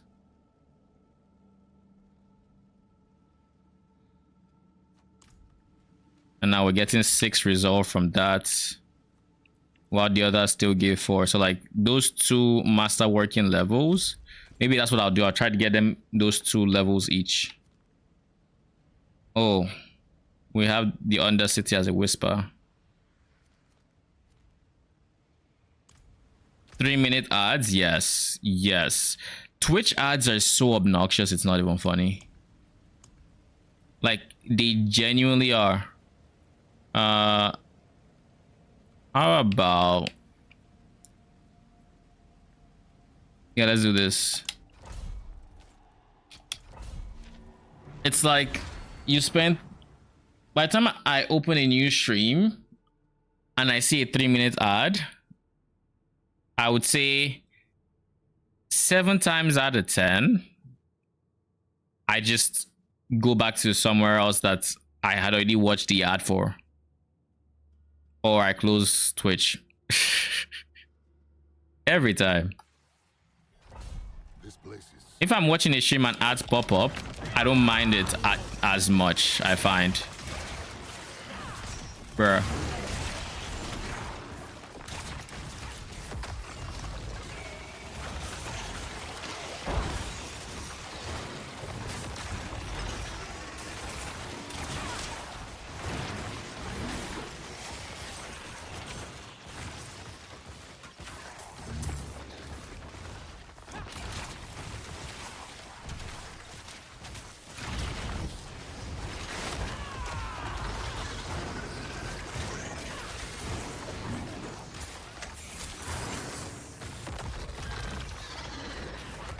Was there a Waller?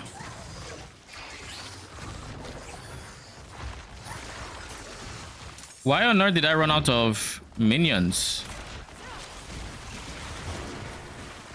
I say that, but now I'm hoping I didn't do anything to mess up my configuration.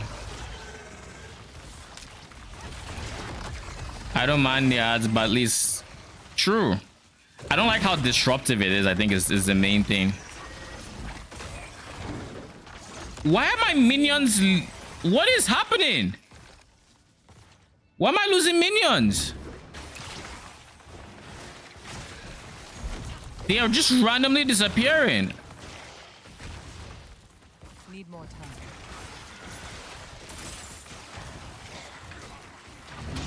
Like, there shouldn't be a universe where they are expiring or not reinfecting. Like, look at this.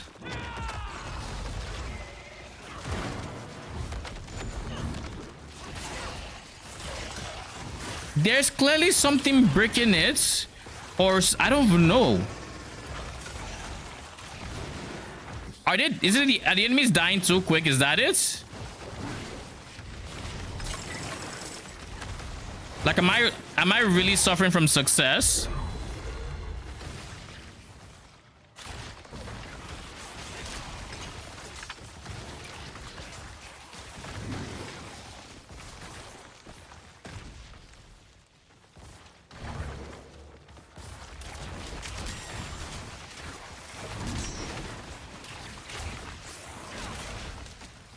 Need more time.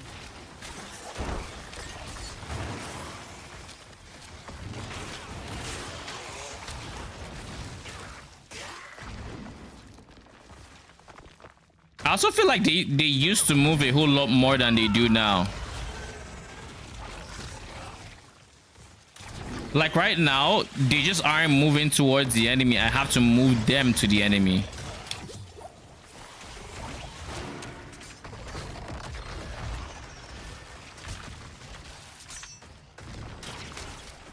Look, it ran out. I don't understand what is happening. Something I can't explain is happening in this dungeon right now, and it's pissing me off. I don't know why it's happening. I have zero idea.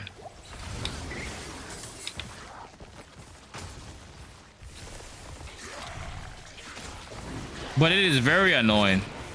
Like, look, they're expiring. Why are they expiring? I only have one. Why?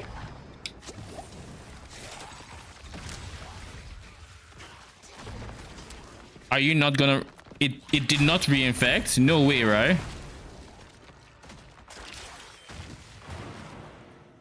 It actually didn't reinfect.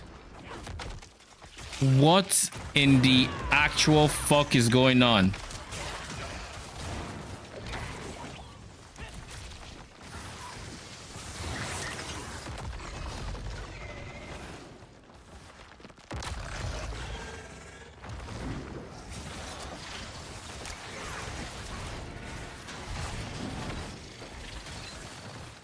I do not know what's going on. I wish I could tell you what was going on. Why it is doing the things it is doing. But I don't know.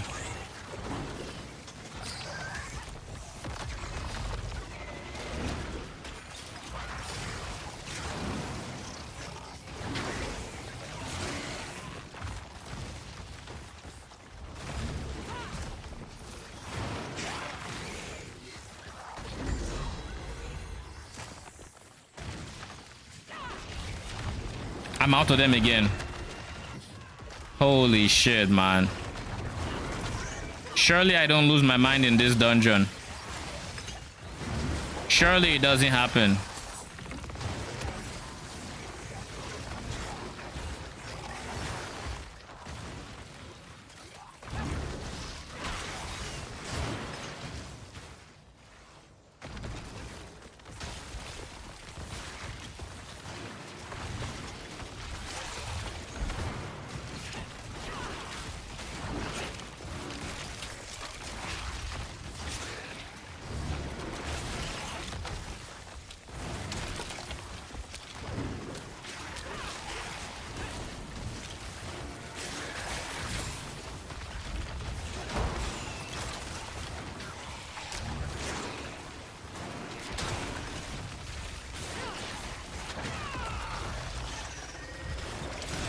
At least, yeah, it looks fine.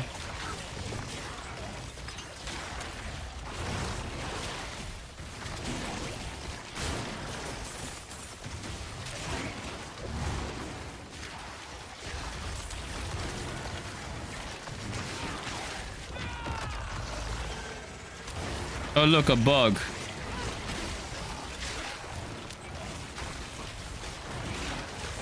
This is my first time, I think, completing this mastery in minutes.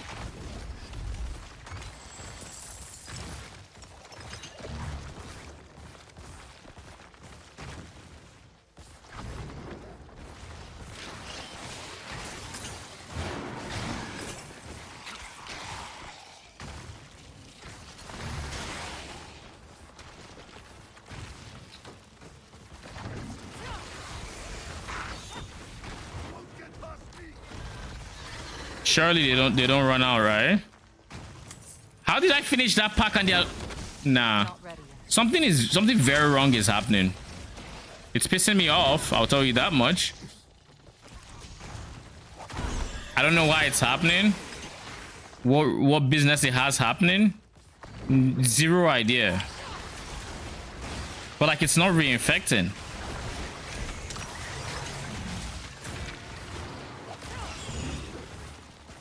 Not ready yet.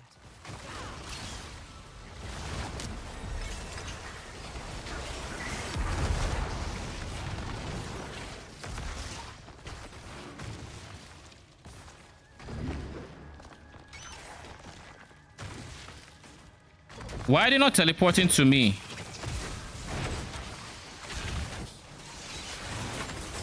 Bruh.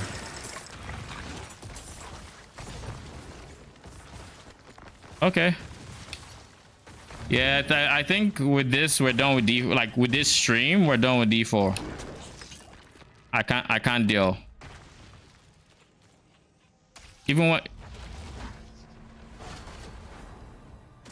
Even when you think you've experienced the worst of the bugs and you're living with whatever bugs you have to deal with, the game throws you some more. Like I don't know what's going on there. It wasn't happening in any map I had before.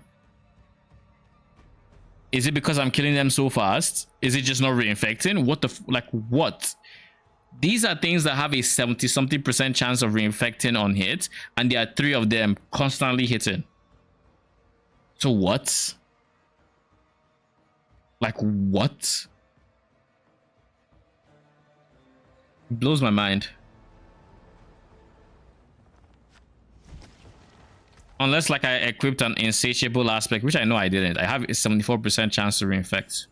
There are 3 of them constantly hitting at least once a second, at least. I think it's like twice a second or something like that. But either way, they're consistently hitting. So like it just doesn't make sense. It really doesn't. But hey, what can we do? What do you need?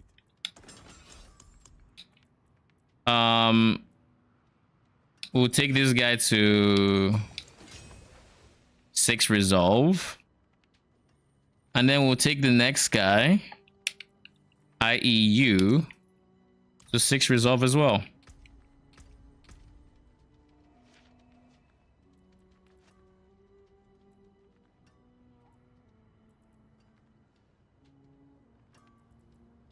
Let me look at my build and see exactly how my pathing is there. I have this and I pick out this, but that's not a priority right now. I have this. I have this. This is willpower. Okay. Okay. We'll go this way. We'll pick 1, 2, 3, and then 4, 5.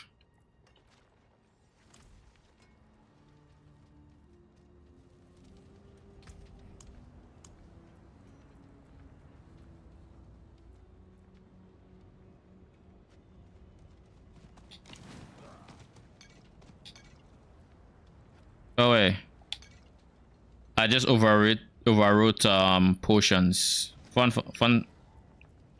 I should be using this guy, to be honest, because I'm going to nightmare dungeons. There we go.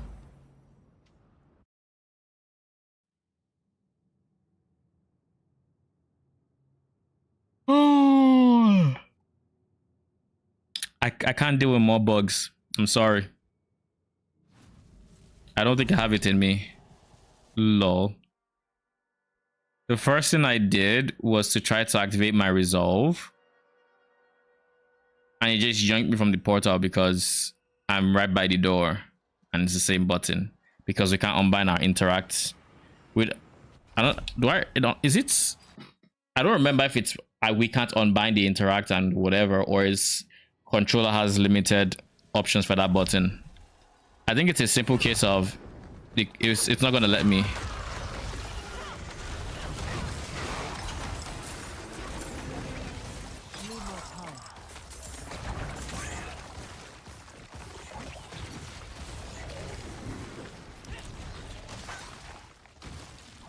Like, look, my swarms are just chilling off in wherever the fuck they are. And like, yeah, it was a cool build and all. I just don't know that I would recommend anyone else play this. Like, it's ridden in bugs. Like, we ran out of swarms there again.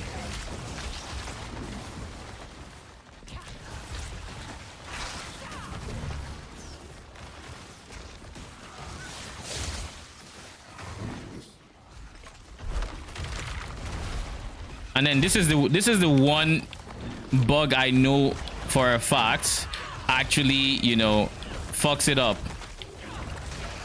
And it's like, I can deal. There's that one situation where something happens and it bugs out. Okay, cool. I'm already tolerating that, and then you bring in this BS where I don't even know. I can't fathom why it is bugging out. I just know it is. It's like, bruh. Oh, the only possible reason I can think of as to why it is happening here, like suffering from success, if you will, is maybe the pulses are not classified as hits, and only its hits when it gets close to you count as hits, and as such it is not actually hitting you to reinfect because you are dying by the pulse before it gets to you to hit. That is like the only situation I can think of, or the only thing that could be happening here as to why it would be behaving the way it is. And if that is the case, then you can't even get to the situation I wanted to, which is to the point where you can't even get it to the point where you have so much damage that you just completely disregard wallers because you blow them up. Because that's where I am in Nightmare Dungeons. I do not have to worry about anything. I'm just walking past things and things are dying. Like, that is where we are, and we are experiencing this bug. And if that is actually what's going on, then I mean, get fucked, I guess, is what Blizzard is telling me pretty much. Get absolutely fucked.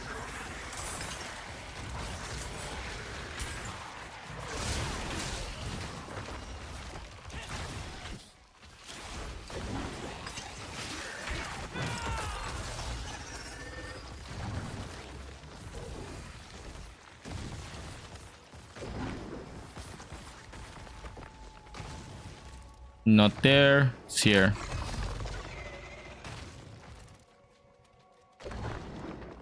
I thought they said they removed the middle area. I guess they just removed the event that spawns there, but it's still very much there.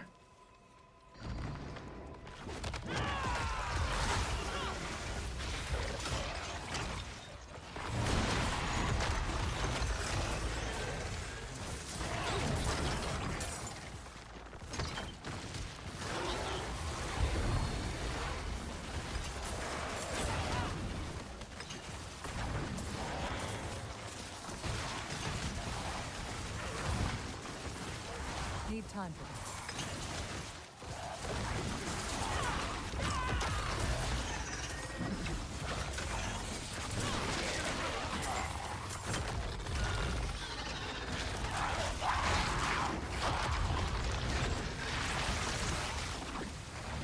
Surely that can't be the case, right? Surely that isn't the case, and I'm not just coping. The game is not going to punish me for having too much damage. Not to mention we're already at a point where my minions are not being as responsive as I would like. Like, they already don't move to like enemies at a certain distance. Like, they're not gonna move here. I have to walk past them to the point where they get yoinked to me, and then they will move. But they aren't even following me anymore. Bruh, really? Weren't the enemies supposed to come to you when you killed up to a certain amount? Wasn't this a thing?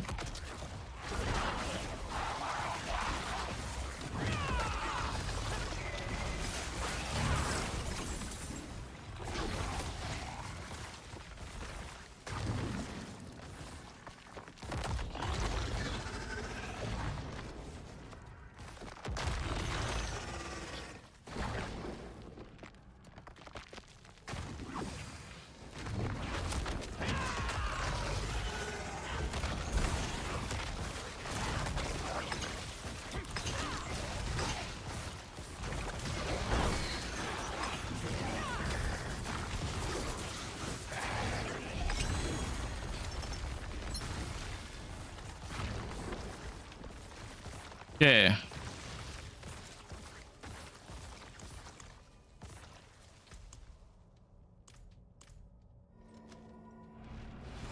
Hopefully we got enough Obducite to level up the amulet twice, but kind of wouldn't surprise me if we didn't.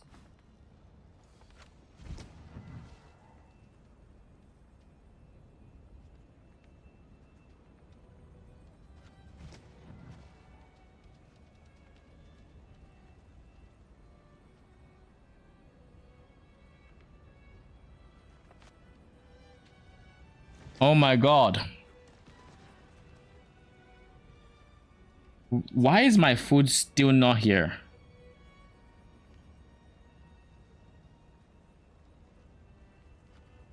Is it?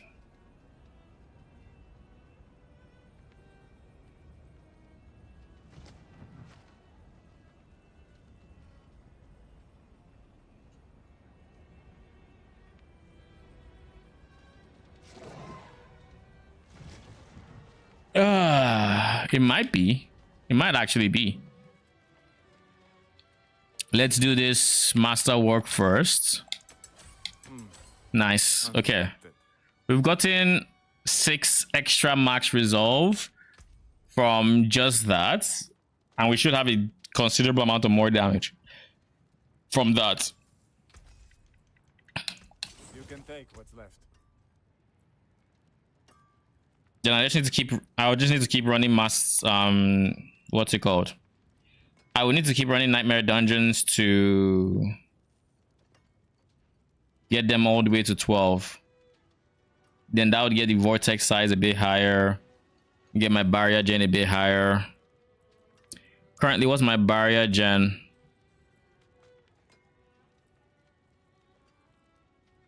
%. I don't think that's perfectly accurate, but I don't think I'm going to.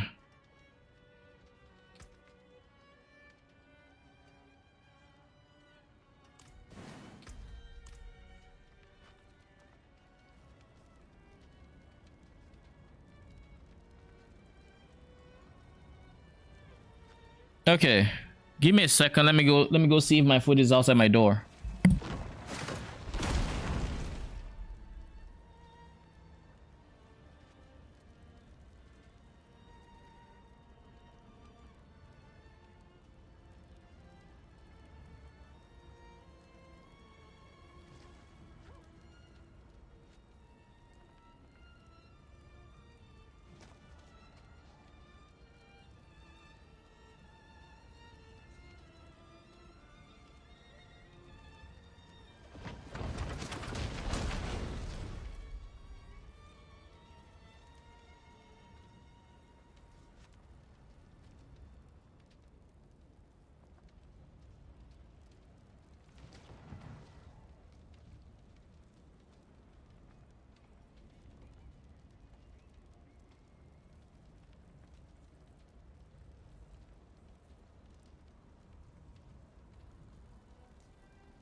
Okay, we're back and we have food.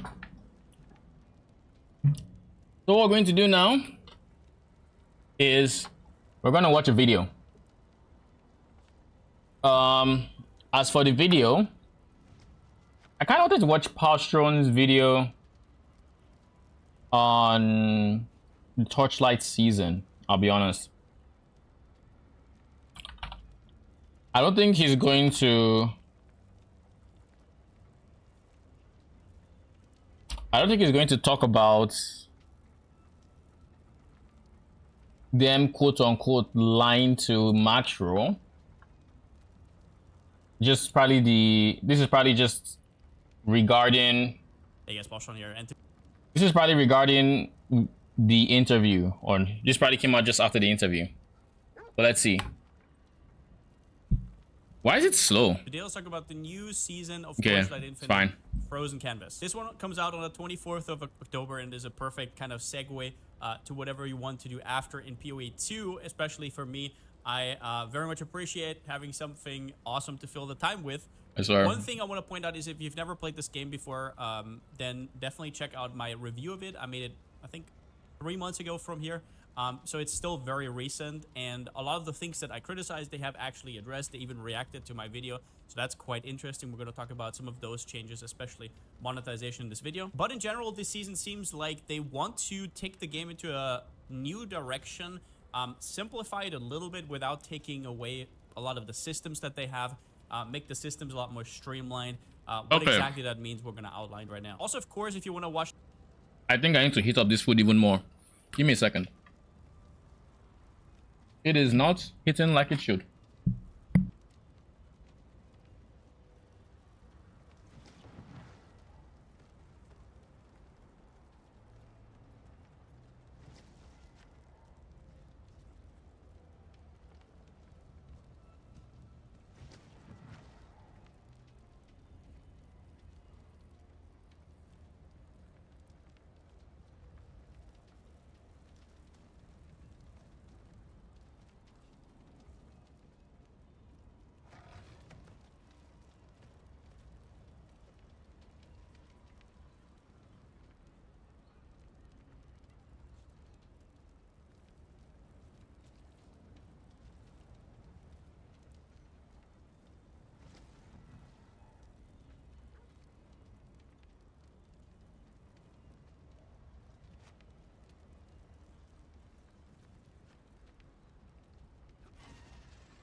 Okay, while we wait for that to heat up, let's continue the video. Because I'm curious as to... I guess this is a video that was made before the quote-unquote patch notes were released and a lot of information came out and whatnot about it, right? So his opinion since then would probably have changed. Watch the full announcement, unfiltered. I'll also link it down in the description. But did he make a post about it? Now let's start at the monetization changes, because this is probably the most controversial thing about Torchlight Infinite, at least in the West, is the monetization. He doesn't have a community section? Paid. Interesting. Being paid is kind of defensible because other games do that, but the problem is heroes are something you want to try out. You don't just want to buy a hero and then you don't like it, but now you can't give it back and you just wasted money. You want to really try it out because you don't know what the game's going to be like. So they said basically, let's make sure we don't get logged out. Next league, we're going to make all the heroes free and see how it goes. The only exception is the newest hero that is going to be on the battle pass as always. So I very much like that. I think that's a great opportunity for people to jump into it. I really hope that's something that sticks and that they're going to keep doing moving forward. And the second thing they changed monetization wise is you can complete a 20... I don't hear the microwave. Is it done? Give me a second. No, wait, it's done, right? I appreciate that. Thank you.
All right, I'm back, and this time it is here.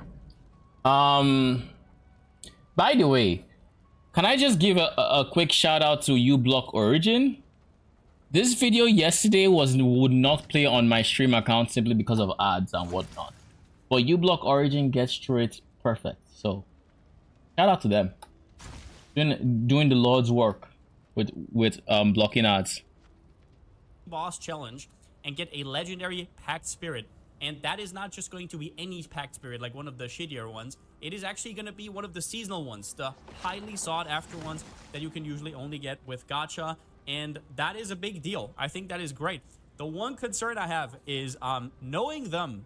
Some of these boss challenges, they've had these events before. They are rough. I'm being sweaty in this game for 2 weeks and I'm having trouble clearing some of the events they are putting out. We're in the talking past, billions and billions of HP, and not the easiest bosses either. So we'll have to see what this is. I love how they call it here free legendary Pact Spirit, which I don't know about that free part. I'm a little bit worried here that this might be really hard to get for the people who need it the most to kind of catch up on it. But either way, we'll have to see it once it comes out. I very much appreciate that they are listening to the feedback. As for the frozen canvas mechanic, let's take a little bit of a peek. This is kind of a mechanic that they basically advertise as make your own map. And it kind of reminds me of old Synthesis or something like Alva Temple in Path of Exile. And I think it looks pretty nice. It looks very interesting. I don't know if I like the layout. It's a little bit mobile-y, but other than that, I do like the idea. And when it comes to Torchlight, one of the things I almost universally like is their League mechanic design, because they never withhold quality of life or anything like that, and it's usually overly rewarding rather than underwhelming. So at worst, it's going to be too rewarding and people are going to engage with the new mechanic, which is a good thing. Now, we don't really know too much about it. We know that make your own map style. We know there's new rewards, which are going to be special supports for skills, which are kind of advertised a little bit later. We're going to go over that a little bit later. But we don't know too much about them. And there is going to be a new passive tree that you can customize where you get extra bonuses from the League. Yeah, this is definitely before he had then we have the a new hero, information. Tide Whisperer Selena. This is not just a new set of hero traits. It is a completely new hero. So Tide Whisperer Selena, your new best girl or whatever you want to call it, right?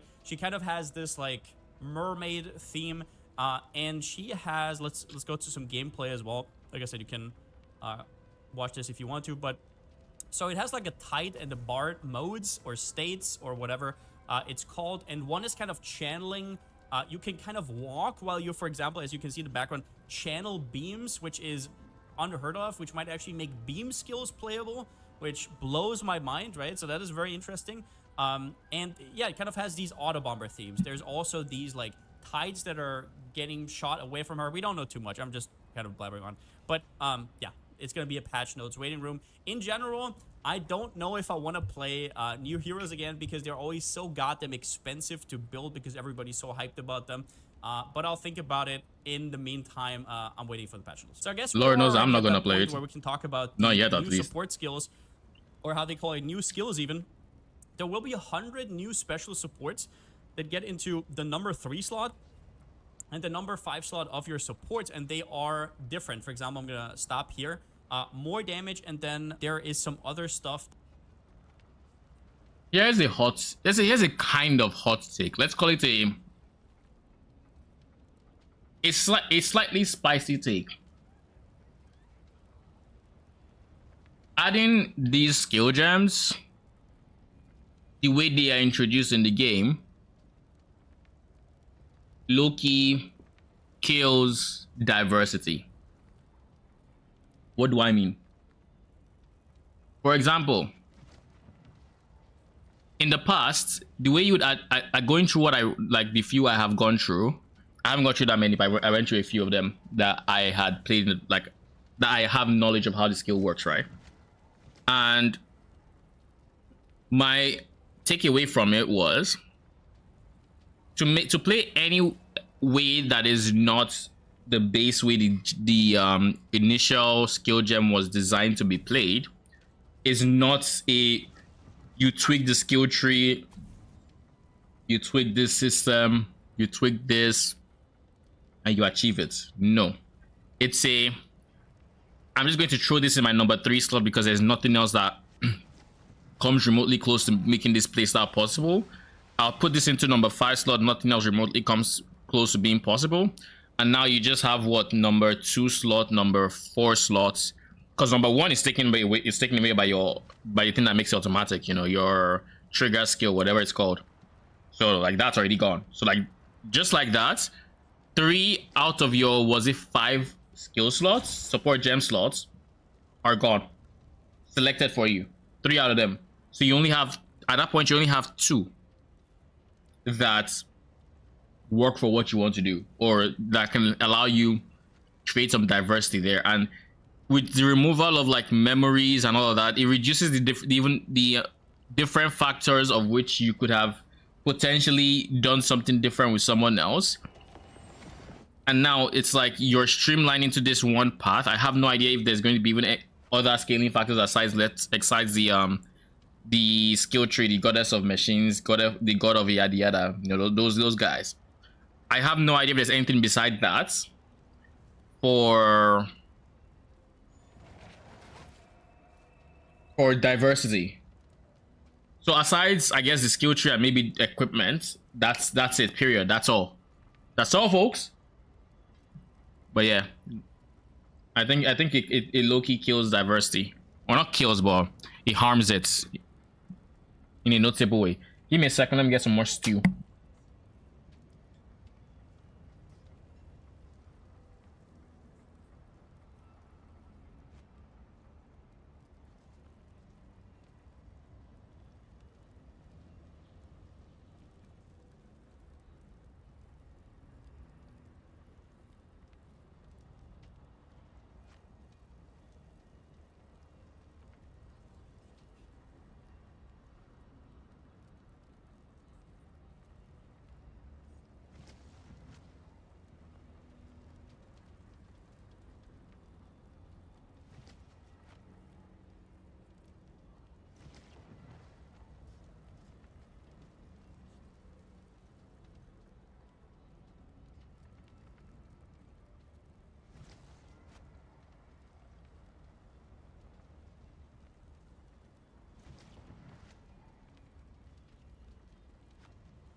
Okay, I'm back.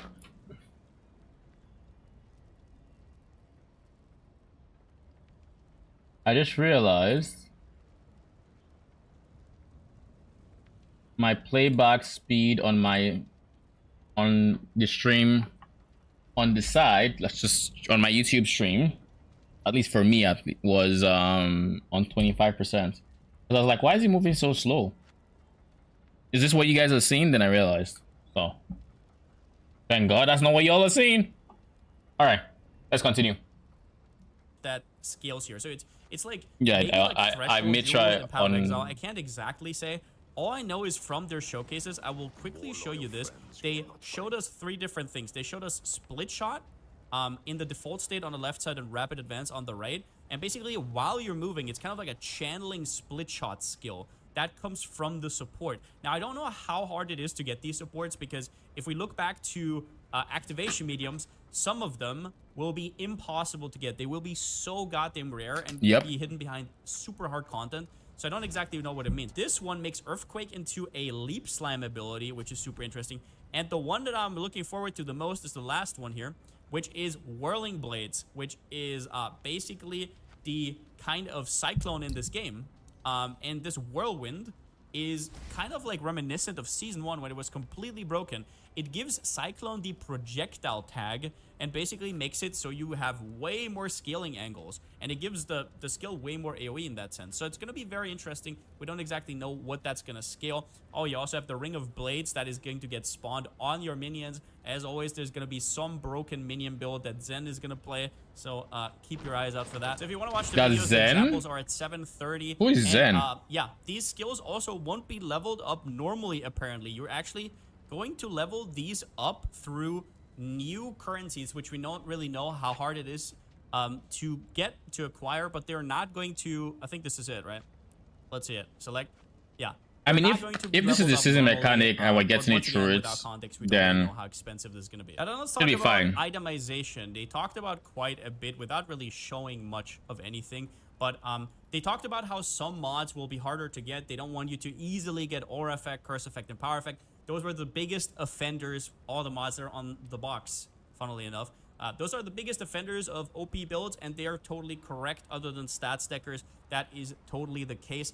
They want to stat squish a little bit, but I don't know if that's going to be Power Effect is going to be that rare. In the video, they are showing a dummy with like trillions of damage, but or I think that was actually in the hundreds of millions, to be fair. I hope they can do that because it's an absolute clown show, for example, over in D4. But yeah.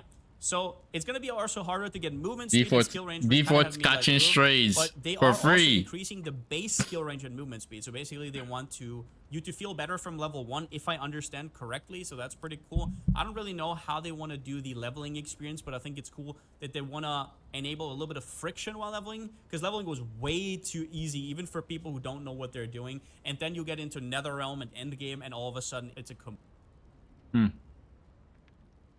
I like this black and white background, I'll be honest.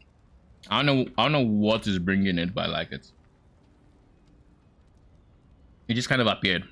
Okay. Here's a problem for me. They said, did they say this? Like, don't give us increased basic skill range and move speed? So they want our skills to have like base range, like higher base ranges? Because if that is the case, then my RF should start off being stronger. But I don't think that is the case. Wait, what? This is not considered an active skill? What? I guess it's considered a support skill? No. Passive skill. Surely, right? Yeah. Compared season 5 to season 6, I didn't see any difference in the AoE of the base AoE of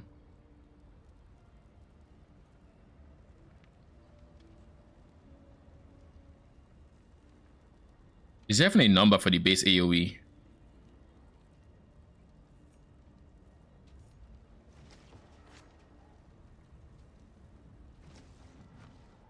It doesn't say.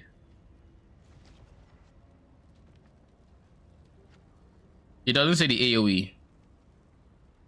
Well, let's hope, I guess. Even for people who don't know what they're able, a little bit of friction while leveling, because leveling was way too easy even for people who don't know what they're doing. And then you get into Netherrealm and Endgame, and all of a sudden it's a complete mess. Also, one of the things I find very interesting is that they always show the game like this, which is without transparency options. If you don't know, in the game you can turn down the transparency options. This just reminded me that this game is absolutely unplayable without that option, so I'm very happy that they showcase it right here. Now, they also removed snapshotting, which was a big deal on Thea. I would have kind of liked if they maybe showed us how exactly they want to do that or what that's about, but there's also going to be an interview soon where I'm probably going to this is before the interview. And then there's also shock rework, which we don't know much about. Now then, let's talk crafting. And oh boy, there is a lot changing here. If you've been playing this game for a while, you know it is kind of exhausting how often they change crafting. If this is before, then I'm less inclined to watch it. Yeah, I didn't think it was going to be before. All right, let's check PoE2 then. Welcome to another Path of Exile 2 mechanics video. In this series on the road to Path of Exile 2's early access launch on November 15th, I'm covering Path of Exile 2's mechanics, discussing how they work and how they differ from the same mechanics in Path of Exile 1 to create a resource that's useful for new players and veterans alike. You can check out the full series by following the link in the video description below. This video is all about critical strikes. Let's get into it.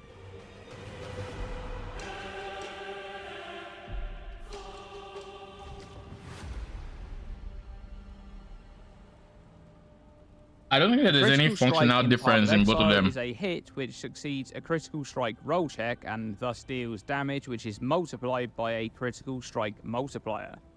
But Path of Exile 2 is making some very big changes to critical strikes. Firstly, the term critical strike multiplier is going away completely in PoE2, and a new term, critical damage bonus, will be used in its place. As a disclaimer here, Viperesque, a Path of Exile 2 developer, on the official Path of Exile Discord server, has stated that this new terminology is possibly subject to change before or during the early access period, as they're not entirely happy with any potential confusion that it could cause. But let's continue. So, it sounds like Viper is very active in the PoE2 and critical community. Damage bonus in PoE2. Also, well, does PoE2 have a separate Discord from PoE1? I mean, I have to assume, but wouldn't it just be better if they had its PoE2 section of the PoE Discord? I guess they do probably have a PoE2 Discord. Yeah, probably, I guess.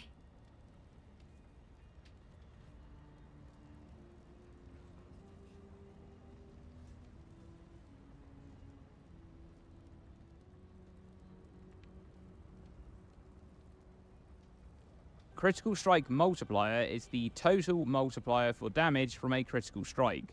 By default, the base Critical Strike Multiplier in PoE1 is 150%, for a total of 50% extra critical damage from a critical strike.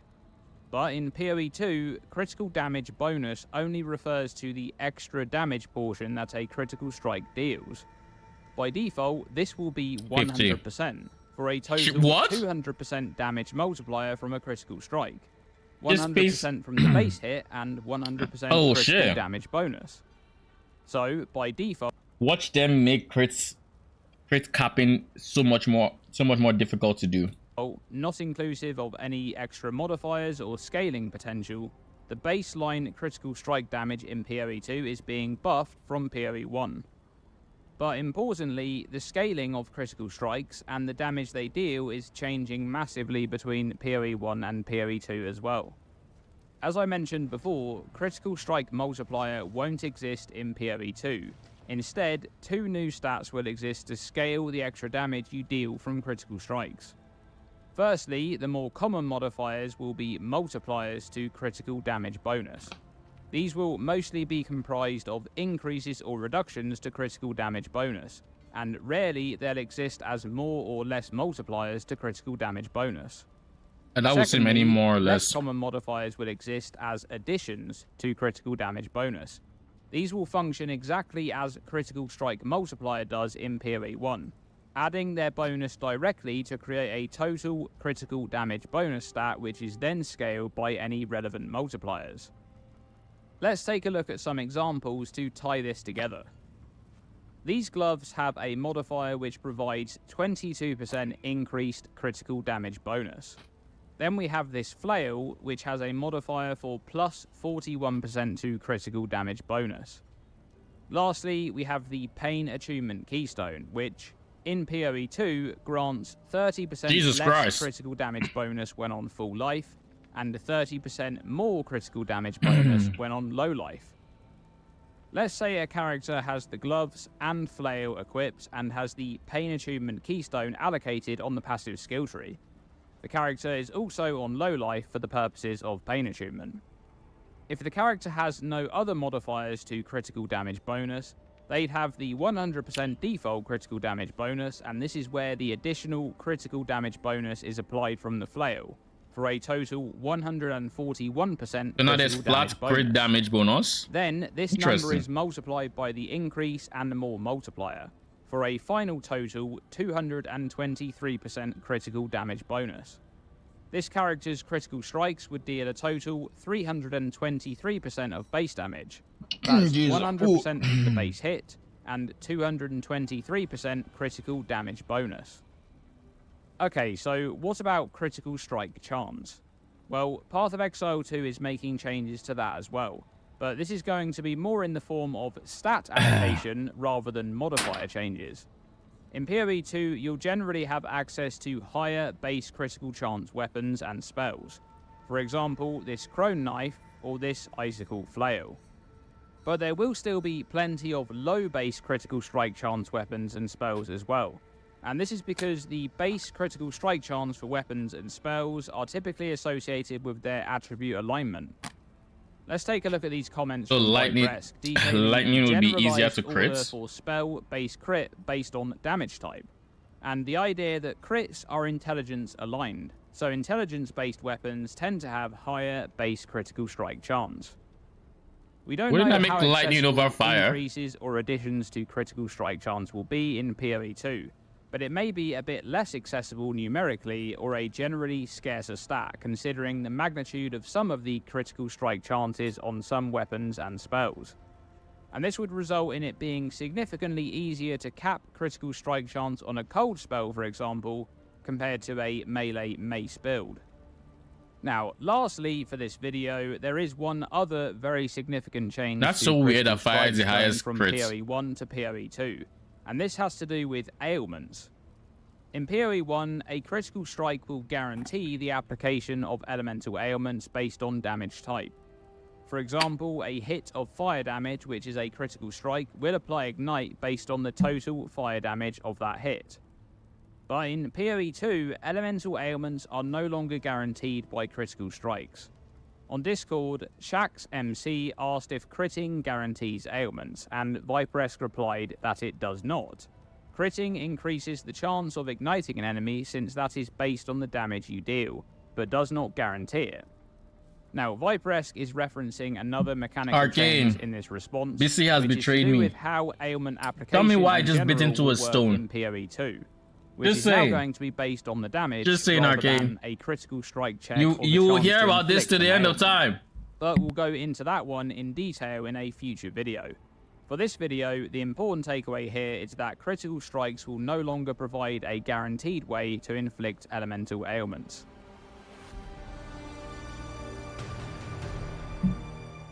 I would have the elemental ailment portion of it is, I guess I would say generic across all ailments, i.e. are they all based off of damage you deal? Or is that just Ignite? I have to assume all, Welcome to my home away from home. but it very well could be, could not be. Let's watch some PoE 2. Nah.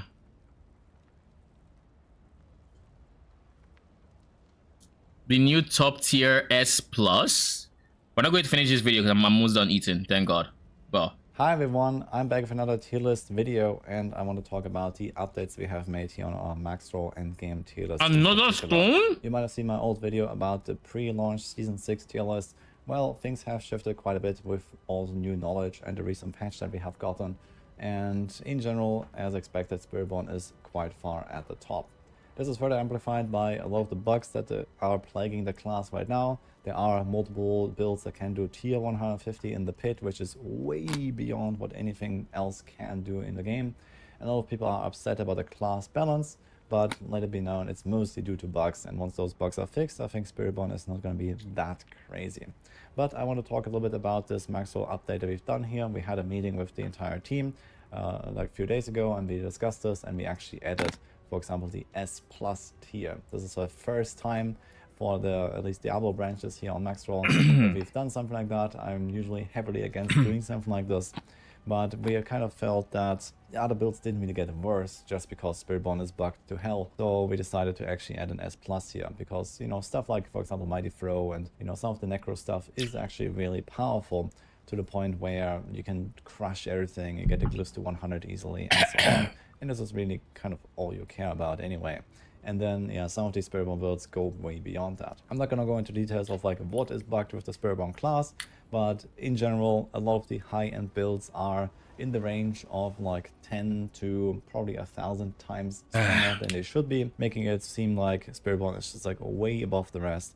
But again, like once like 3-4 bugs are fixed, Spiritborn is going to come down to a kind of a more reasonable level. So let's talk about the rest of the changes here a little bit. We have moved up and down quite a lot of stuff here. So there is you know, some of the Necro stuff, for example, that has moved out of S tier. We put it back into A, for example, like the Blood Surge that was, I think, up there.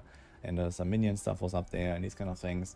So S tier has become a bit smaller. S is mostly populated with Spiritborn now. There's also the Mighty Throw barb, and then we have like S plus that is exclusively Spiritborn tier basically. So we had some funny thoughts about how we could name this S plus in different ways, but we went with like a pretty modest choice here in the end. The TLDR of this is these are all these core skill builds that rely on Midnight Sun, Kepeleke, and then you can do all these crazy shenanigans with like Viscous Shield, Life Stacking, Overpower, and they all can kind of just like eventually get to the point where you one-shot stuff in tier 150. But yeah, this is thanks to like double dipping, triple dipping, even quadruple dipping of multipliers in some cases. Jesus Christ. Leading to like ridiculous damage output of like trillions, hundreds of trillions, even quadrillions of damage that is like way above whatever the other classes can do. Also after Spiritborn, the highest crits I've seen on some other classes is something like 100, 200 billion or so maybe.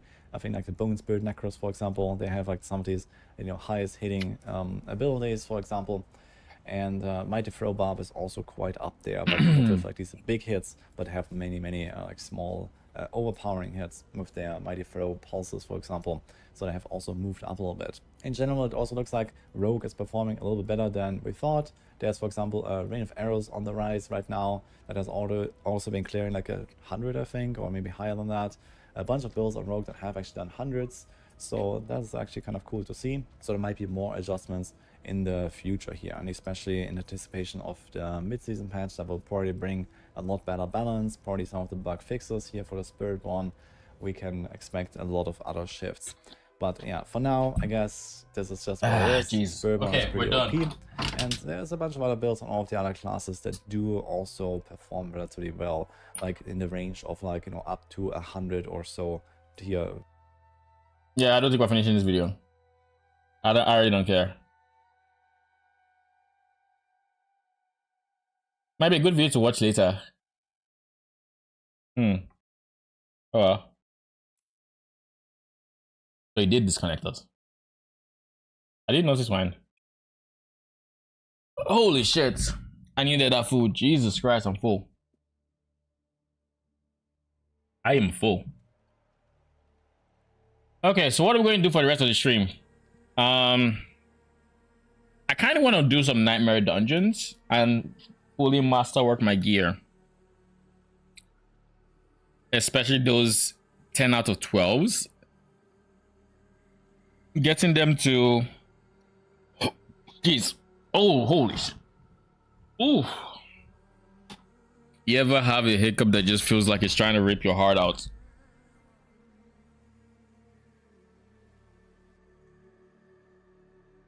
Nah, that didn't feel good. That did not feel good. But I'm good. I'm good.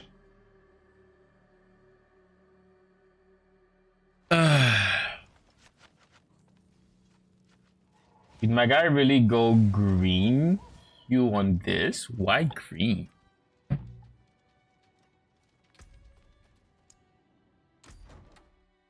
I guess let's just go for the, let's see the hues.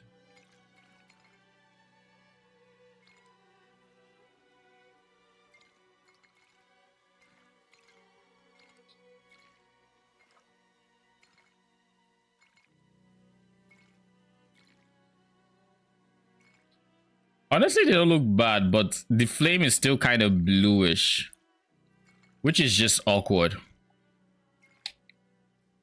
Like the fact that this is red and it has blue flames is kind of just whatever. I have to go a color that matches with the blue flames, like this. But the problem with this is my horse doesn't match it. But at the same time, my horse doesn't have to match it, you know. I think it's fine. All right, let's do another nightmare dungeon.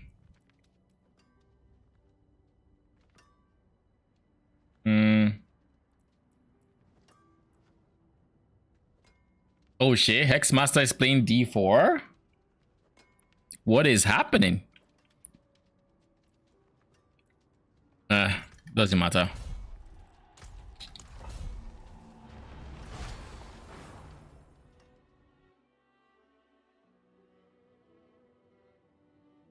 If I keep losing my minions the way I was, I think the rest of the stream is going to be a very short stream. I think it actually might be a very short stream if that actually keeps happening. I came here for something. I don't remember what. Oh yeah, I remember now. It was you.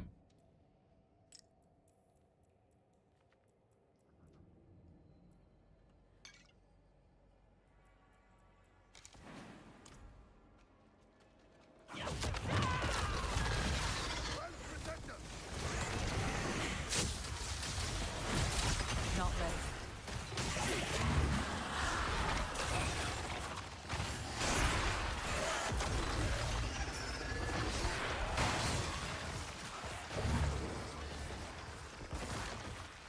It kind of pisses me off that they aren't moving, because I feel like on a fresh Spiritborn, you know what? That's kind of a test I want to try.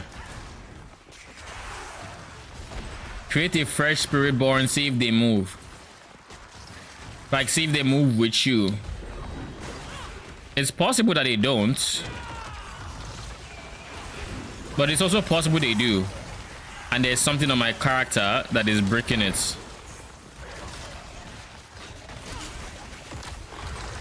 Need time for that.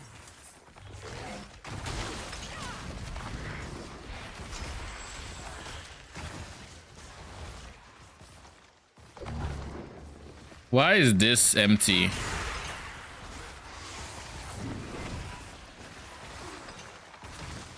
I didn't take this, so why is it empty?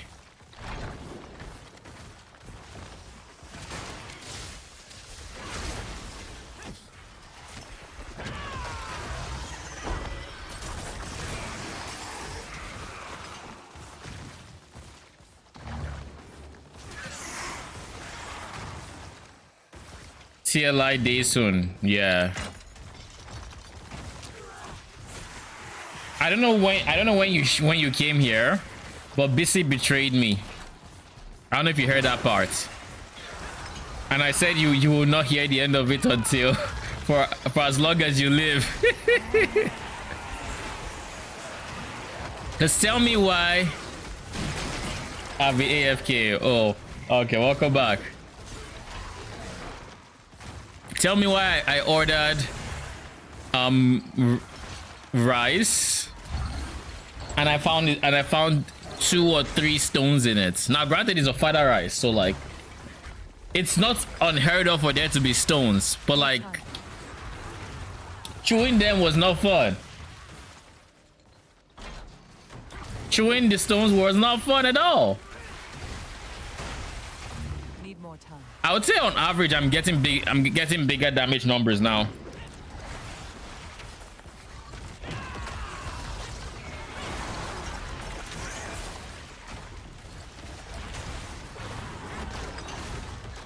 I also haven't lost a swarm in this dungeon yet, so here's to hoping whatever was plaguing the build before in the last nightmare dungeon is gone.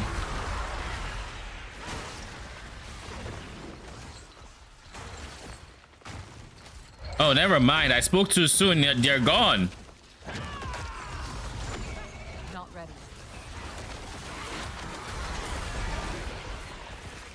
I spoke way too soon. They gone. So I guess whatever it is still a problem.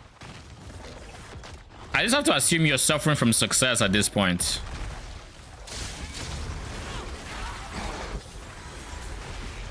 That is the only assumption I think that makes sense. Everything dies so quick, they don't have the chance to reinfect.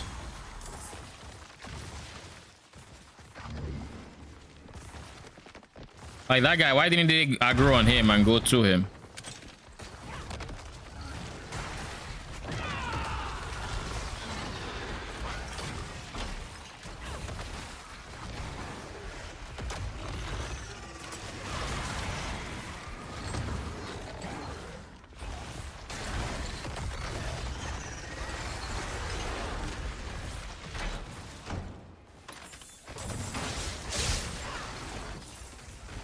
Need time for this.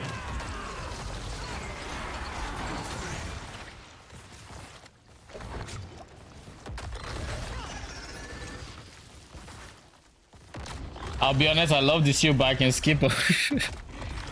I mean, it's definitely a risk, I'll say that much. Where's my resets? It's just one bug after another.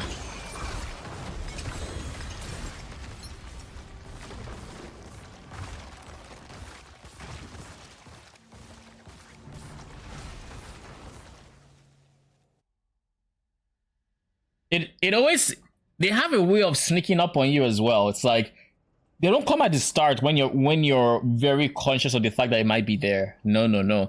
They are going to wait until you've gotten comfortable.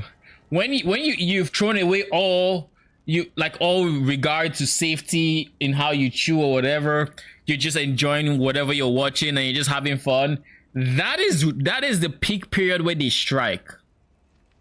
When you take that big munch with no care in the world, oh god, it like whenever it happens to me, I can imagine being around me because the look on my face changes instantly.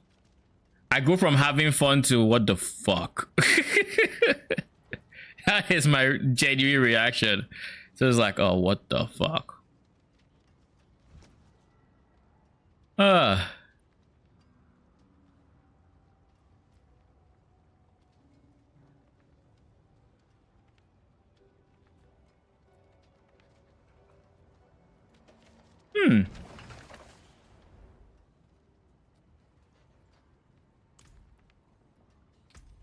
So we actually want Armored Hide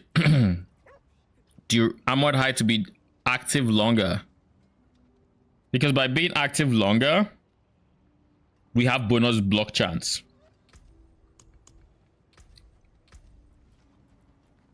Interesting.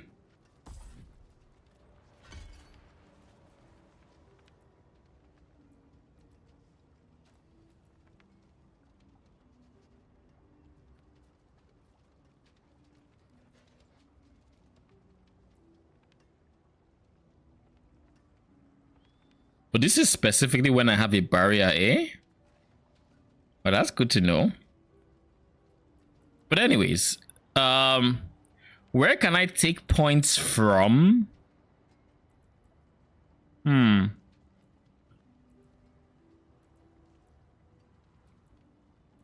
I don't think there's a single place where I can take points from. Maybe you. But I imagine this is also useful.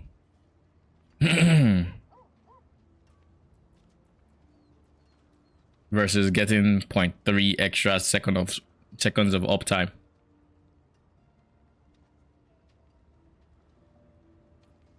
Oh, the passive resolve also goes up by rank 5? Oh, I did not know that. That is good to know. Still wouldn't use it, but that's good to know. Yeah, I don't think I have a passive I don't think I have any free points I can spare. Like, unless I want to give up some of Ravenous. Which I don't think I want to. Yeah, I don't think I want to. But yeah, TLID can't come soon enough. I am just waiting. Like, I think today is going to be the last D4 stream day. For the most part, I've done everything I wanted to do. I can't think of anything else I need to do. I'm clearing tier 4 pretty chill. Maybe tomorrow I'll play some D4 and get the Dark Citadel done, just so I can do one last time in T4. But that's about it. Like, I don't have anything else I need to do.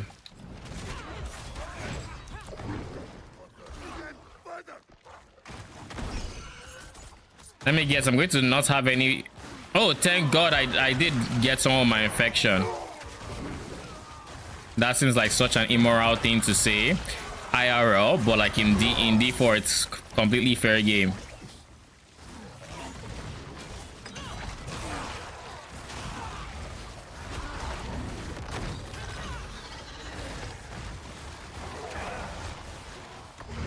But yeah, I like that I'm oh, Jesus Christ. I was gonna say I like that I'm in a spot where I can just walk and things die. That was the goal for the build. Need more time. And for the most part, I think I can say it kind of was a success.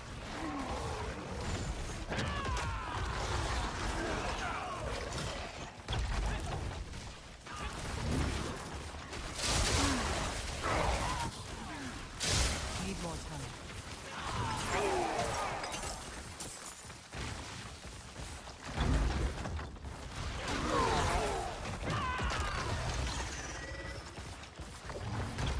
Not ready yet.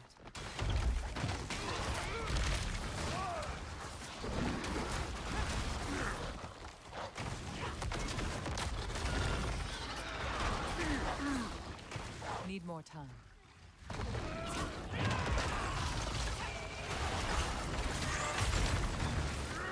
Oh, how I hate Wallers. I'm going to find the Waller and kill him. Where is him? There. You're lucky I don't have my ulti right now, but I will delay my ulti just so I can kill you. Promise you that. Try it again.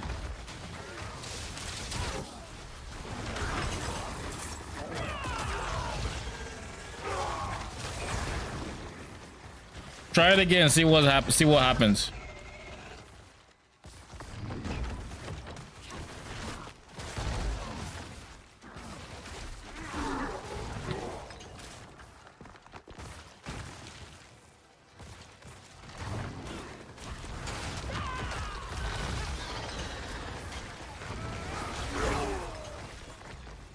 Give me a second, my phone is ringing. Need more time.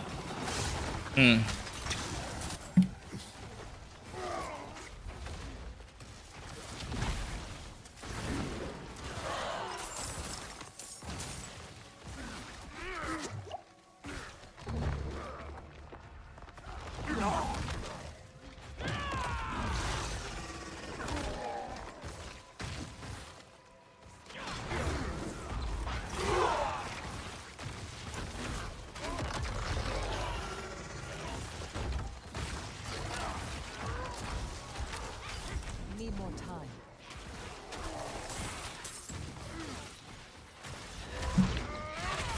Okay.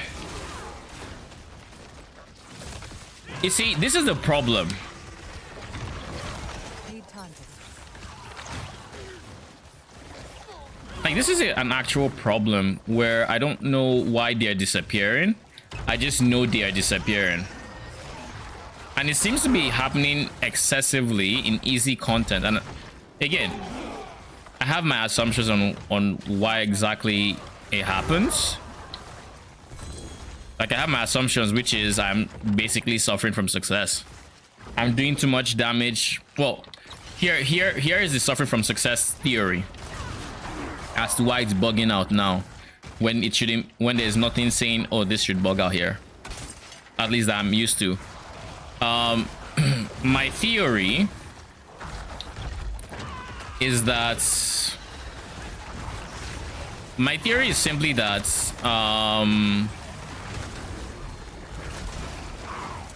maybe it's the pulses that we get from the upgrade aren't actually hits, because if they weren't hits,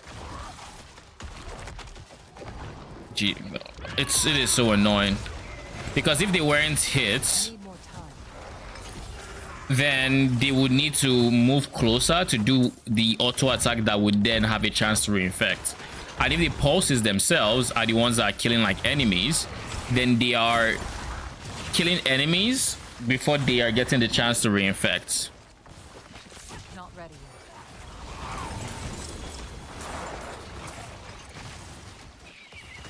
yet. And I'll also say something is going on with how they refresh themselves.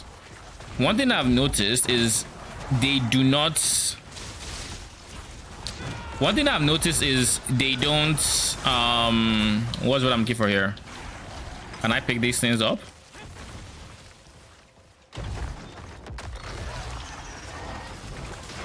They don't override themselves, because if you get one of them to do an overpower, that one is going to be there for the rest of your map unless you allow them to expire. Otherwise, that particular one is going to be there constantly overpowering, and so on and so forth. It's just going to be there to continue overpowering, right? Okay, that was big damage.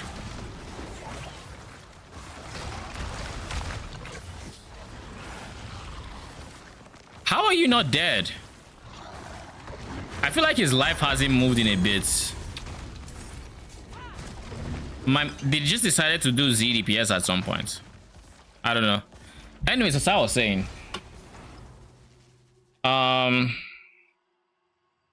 if you overpower with one, it's gonna stay all true.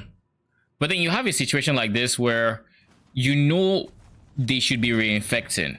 Even if it's a situation where maybe it didn't reinfect or whatever, you reinfected not long enough to where it is expiring. Like, you should have reinfected, like, let's say 3 seconds ago, but it's expiring in 3 seconds, which is a total of 6 seconds, whereas my minions actually last for 12 seconds. And it doesn't make sense. And they are not, it's not like they are dying and then being replaced, because then the overpower example is there. It would eventually stop overpowering because it expires, but that never happens. And there's no situation where you end up seeing, oh, there's this one that is overpowering, or they're ignoring the overpower. You see that, oh, this one in particular has been here for a while. Have I been getting less updo side from it, or what is going on here? I think I did 2 nightmare dungeons and I only got 1600 for it. Is it because I didn't do side objectives? Because I wasn't actively avoiding them, they just didn't spawn. Kinda sucks, but it is what it is. Whatever. Oh, Withering Fist, I think I'll keep it. I have no intention of using it, but hey. If I can find use for it today, then sure. I don't think I'm going to find use for it, but you know. Anyways, what was I saying?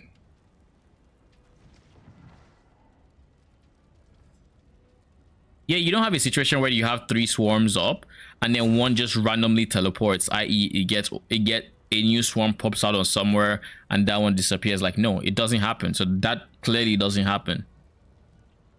Like I think we can all safely agree that that does not happen. It's not something that.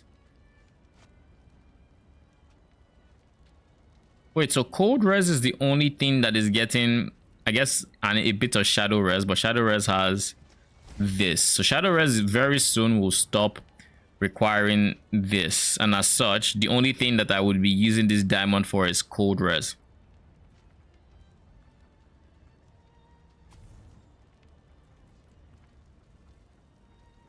Can I get cold res anywhere? If I can get this ring, I mean, I can't get this ring any higher than it currently is, so that's already a dead idea. But if I can reroll cold res to where I get a higher roll of cold res, then maybe, just maybe. Because if it's got an increase of 9, that would be just enough to get my cold res to where I can put a skull in here and get that armor that way, which would be nice to have.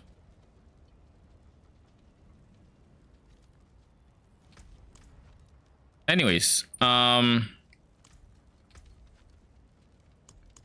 we can do is more nightmare dungeons. Actually, no. Let's do a 10 wave infernal compass, because we to this day we haven't done a single 10 wave. We're saving it for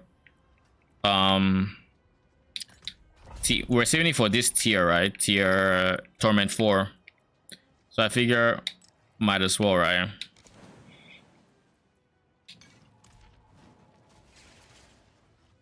Let's go make some more potions for armor, because I don't like that I ran out.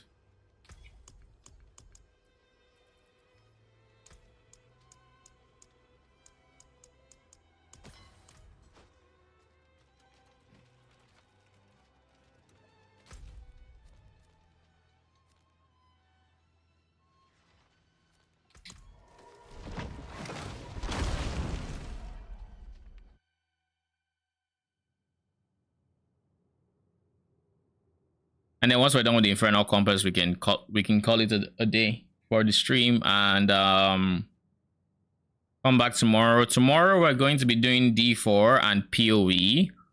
Like I said, I think I want to do this week's Dark Citadel in D4, and I also want to go over those support gems that have been revealed as well.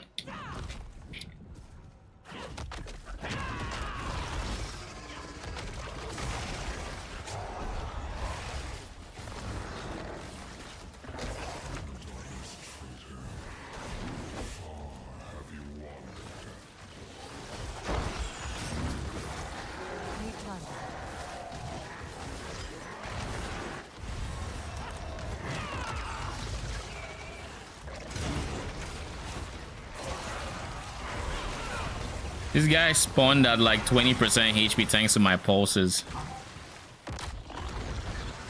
Need more time.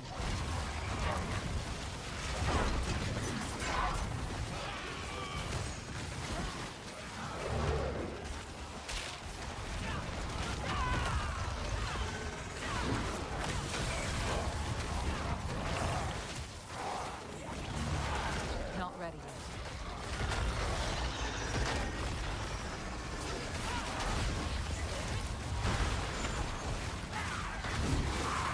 Need time.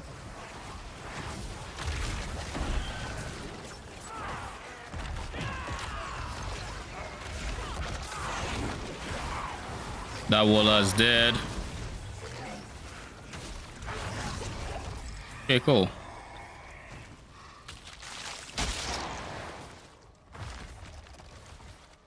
Soul Spires, Aether Fiends.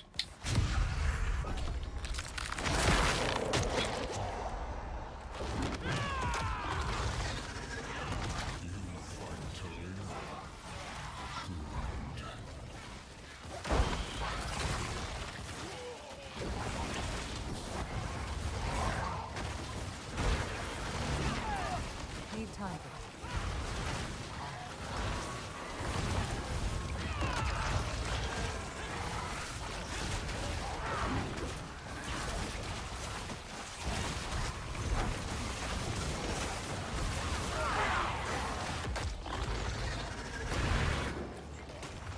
Need time for that.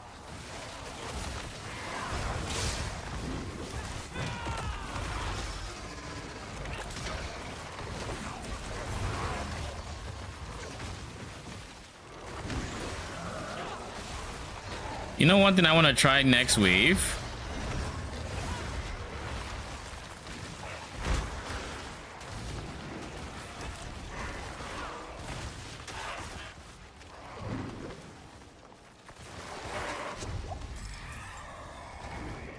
One thing I want to try is this. I want to switch Vortex upgrades to this guy, and I think this would make it so I can just spam Vortex a lot. We'll see.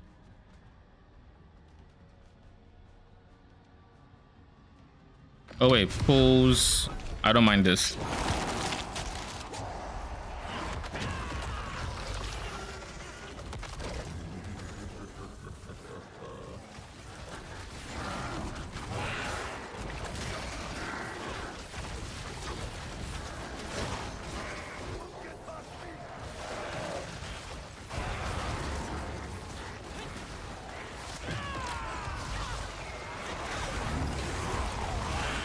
Yeah, it is working. I can now spam I can spam Vortex now.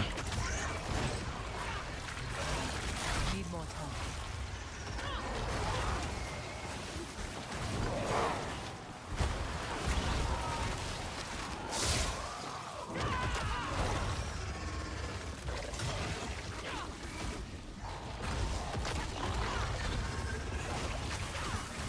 Need time for that.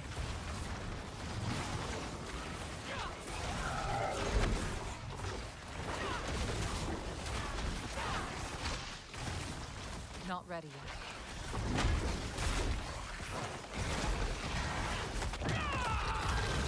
You're dead. Aether Fiends, Soul Spires.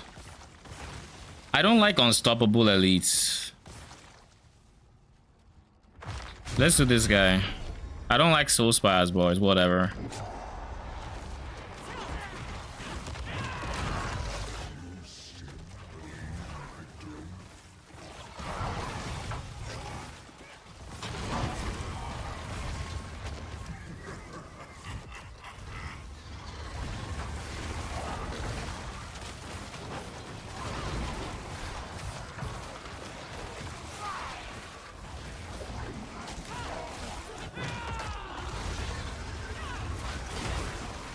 Not ready yet.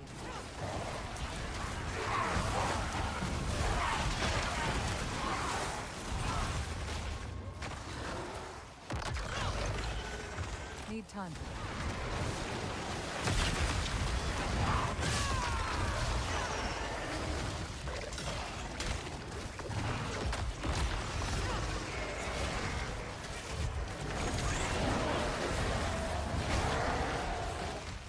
Need time for that.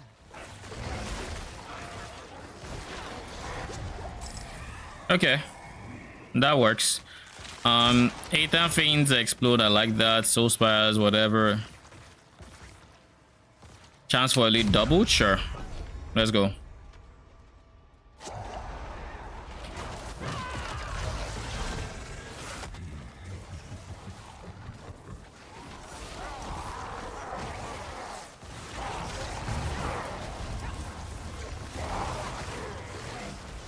Need more time.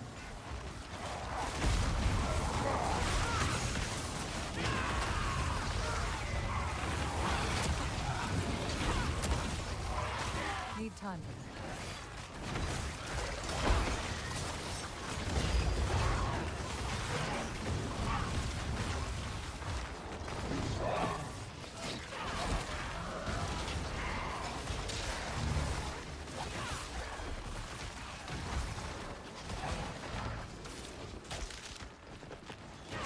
Let's do that. Not ready.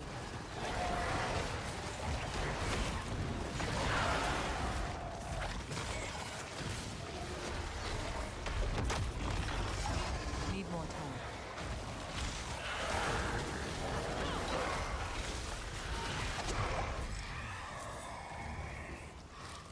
Hellborn, Aether Fiends, Aether Lords. I've been hard sending Aether Fiends, right? So I'd rather just keep going Aether Fiends.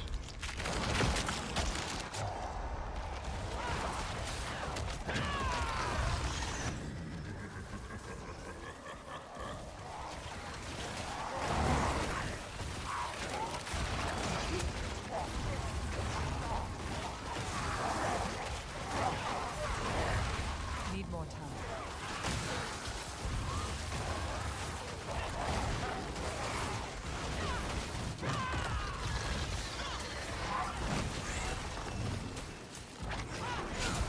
This is a boss. What is this? Just yoink it all, doesn't matter.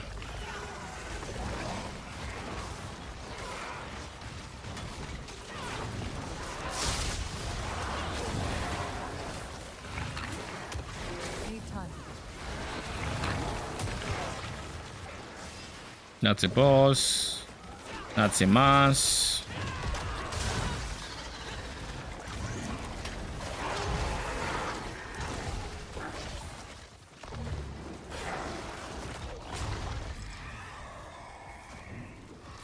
Okay. Can we try the butcher?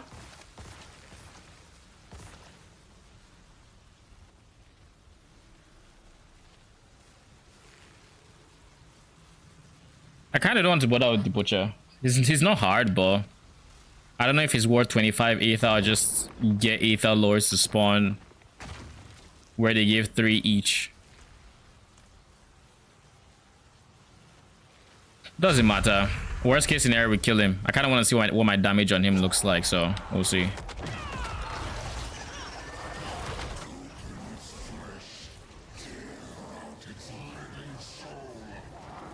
You know, I thought it was the butcher saying fresh meat there that I was like, oh my god, he expanded his vocabulary. Not ready.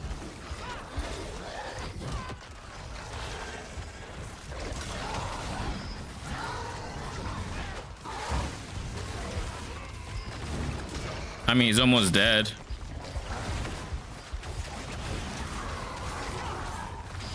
He's dead. Need time for this. Okay, I wasn't expecting the damage to be quite that good, I'll be honest.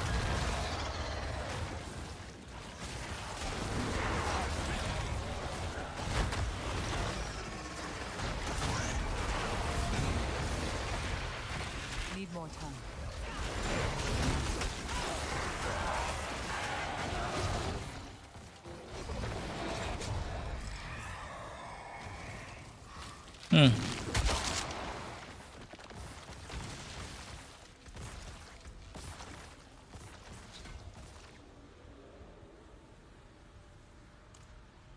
Soul Spires grants +2, but they drain health. I'll go Aether Lords.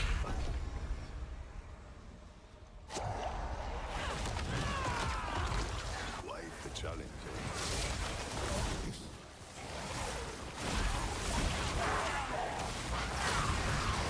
Need more time.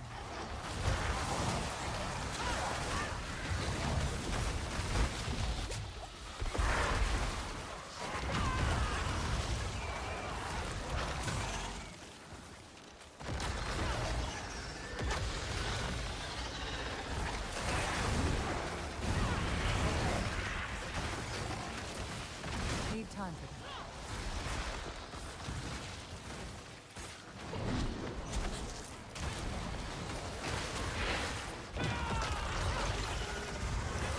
Need more time.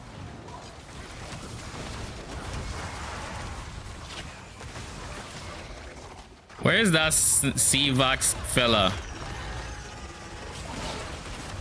Need time for this. I assume he's dead already.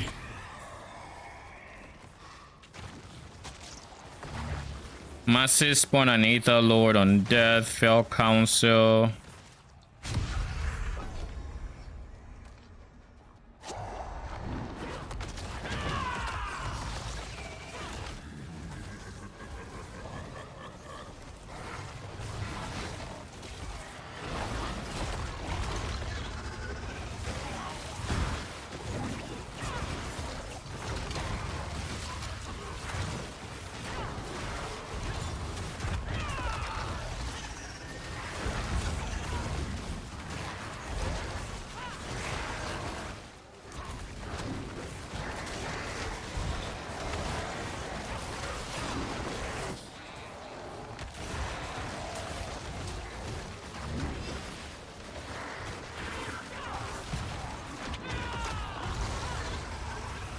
Yeah, you're dead, I think.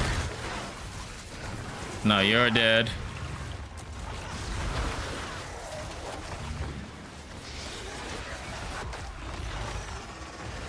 Need time for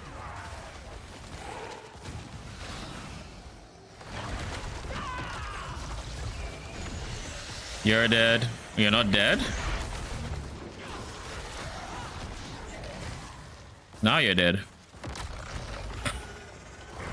Where are my swarms? Why are they taking forever?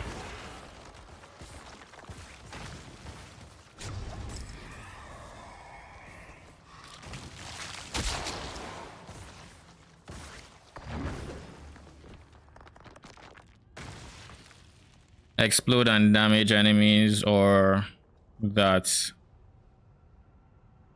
This makes me spawn with an Aether Lord, essentially, and this makes it so this gives me just general wave clear, which I think is just more valuable.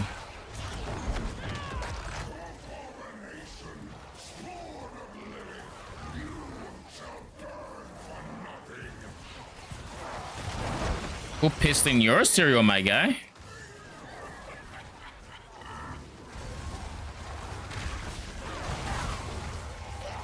That was a billion right there. A billion crit on the mass, which was huge.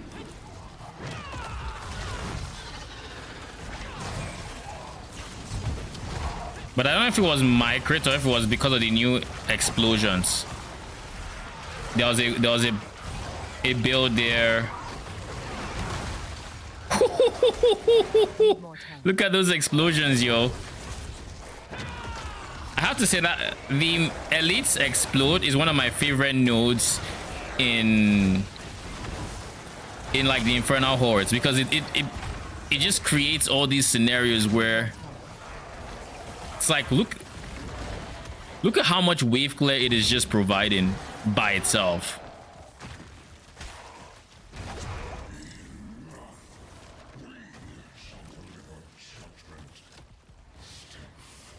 So we got 460. Not bad from a 10 wave, I guess.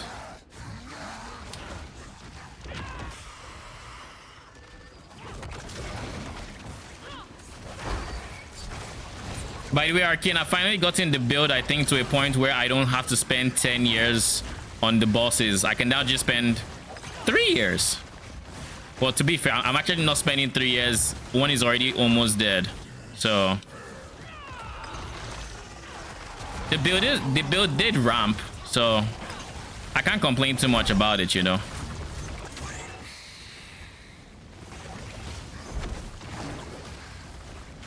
And it's not nearly done ramping is, I think, one of the more interesting parts about it.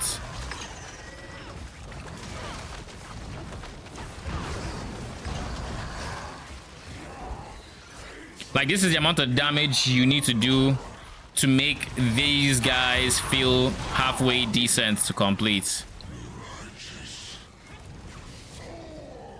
Which is kind of just ironic, isn't it? You're gonna die now. That was a billion. That was a billion of my damage. I know that was my billion, not... Beautiful. So they each have like 3 billion health or something. It's like, based on the damage I did there, I think they have like 3 billion. Let me just cross check the stream. But I think it's like, how much health did he lose from that one bill?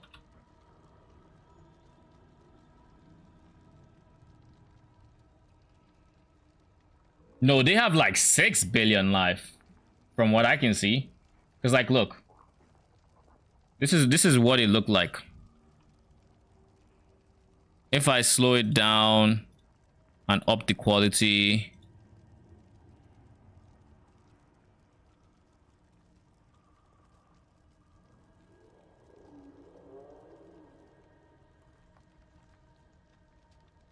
like, watch the health. 49 mil, 300 mil. That's the one bill right there. This is where it was just before the one bill hits. As you can see, one bill is about to pop. There. So it went from this. No. It went from this. So this is where my mouse is. This is where it is, basically. To that. Which is like 15% of their life. Give or take. It's like 15. Maybe. 20 if I want to be generous. So if it's 20%, then it's 5 bill health. And if it's 15, then it's like 6 bill health. But that's on average how much health each one has. I think that's an interesting amount of health to give something after a stat squish where you don't want people to be doing, you know, billions of damage in DPS.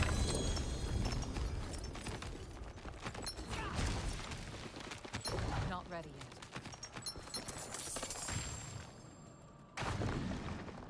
Give me the Abdu sites. 2,000 Abdu site? I'll take it. Off we go again.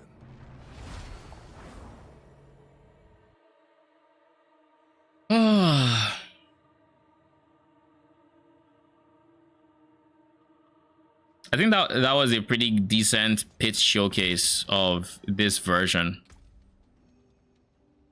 Overall, oh shit, resistance to all elements. I'll take it. What about you? Max resource. Is there a universe where I use max resource? I guess. Probably not actually, but I'll hoard this one time. Nothing else is impressive.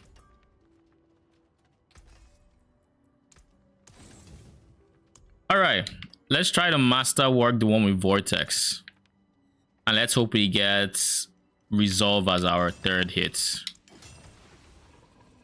Fingers crossed we get Resolve. Resolve. Yes! That's how you do it.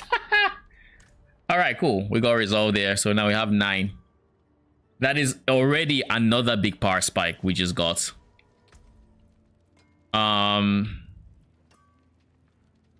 Yeah, we're gonna do a shit ton of damage. Like, one bill is going to be something we're gonna be hitting so often by the time we're done, because we need to finish this masterwork, which is Resolve. We need to finish this masterwork, which is also potential Resolve, and then we can complete everything else. Getting this to 12, getting this to 12, this to 12, getting this to Ancestral, because this isn't even Ancestral yet. Ancestral Code Res would actually do what I want it to do. I'd like to pick up a ring that has like Ancestral Code Res. I'll probably end up buying a ring for that slot. Overall, I think I kind of enjoy progression in Diablo, but I kind of hate it at the same time. It's a very bittersweet feeling. It's like you can tell when you're stronger, but sometimes the progression just feels like, should the wall really be this high?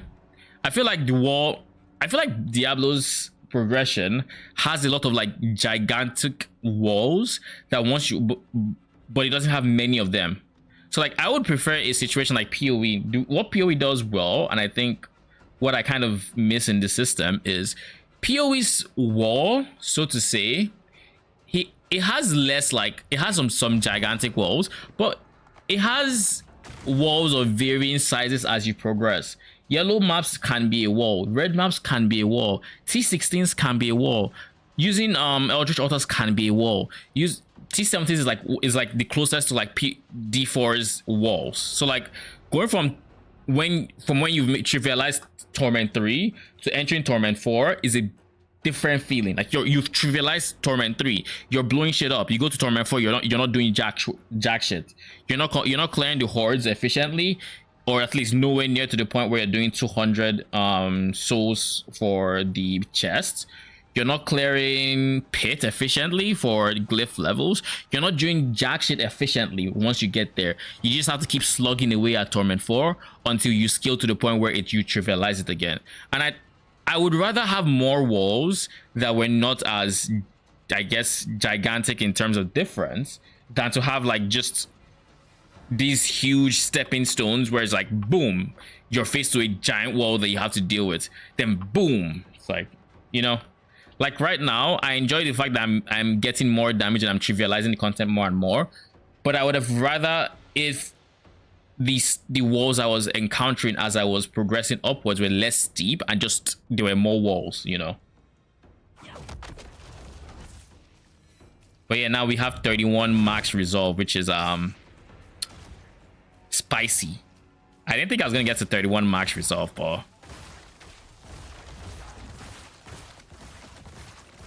this is without moving around, so let's move around, let's do our thing, let's get our shield.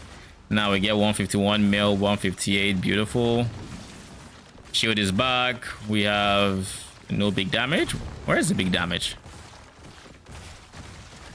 No big damage. 71 mil.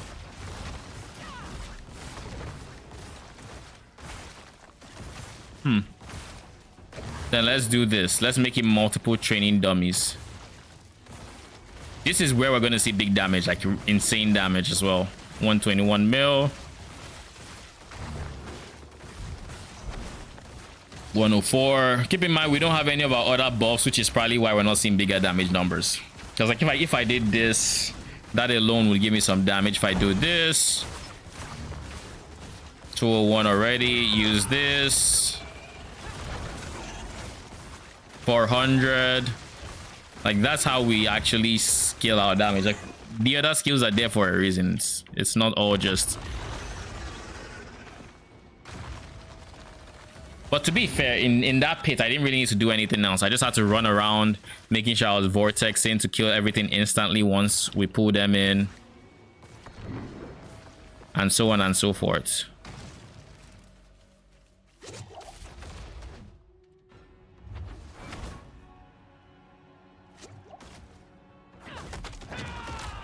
Not ready.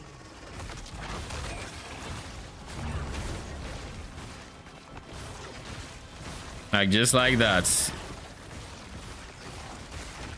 And all I have to do is move around.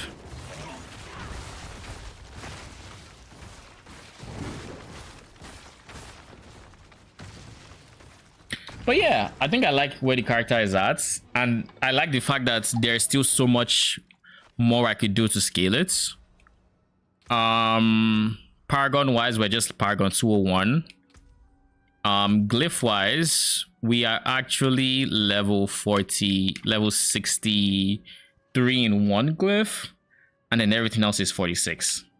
Like we just got it to the point where they had the bigger range, and then that was it. We just left it. Like that's where we're at. And keep in mind, glyphs can level up to 100 for context. So this is just gonna get worse. So much worse for them. But I think what I'm going to do is I'm going to get every glyph to like 65, and then I'll keep trying to get them up uniformly, just so because of their legendary bonuses still scaling, the multiplicative damage will just keep scaling as well. I think that makes sense. I mean, overall, I would say I had fun this season. Looking forward to PoE 2, looking forward to TLI. Tomorrow we go TLI ball. I had fun.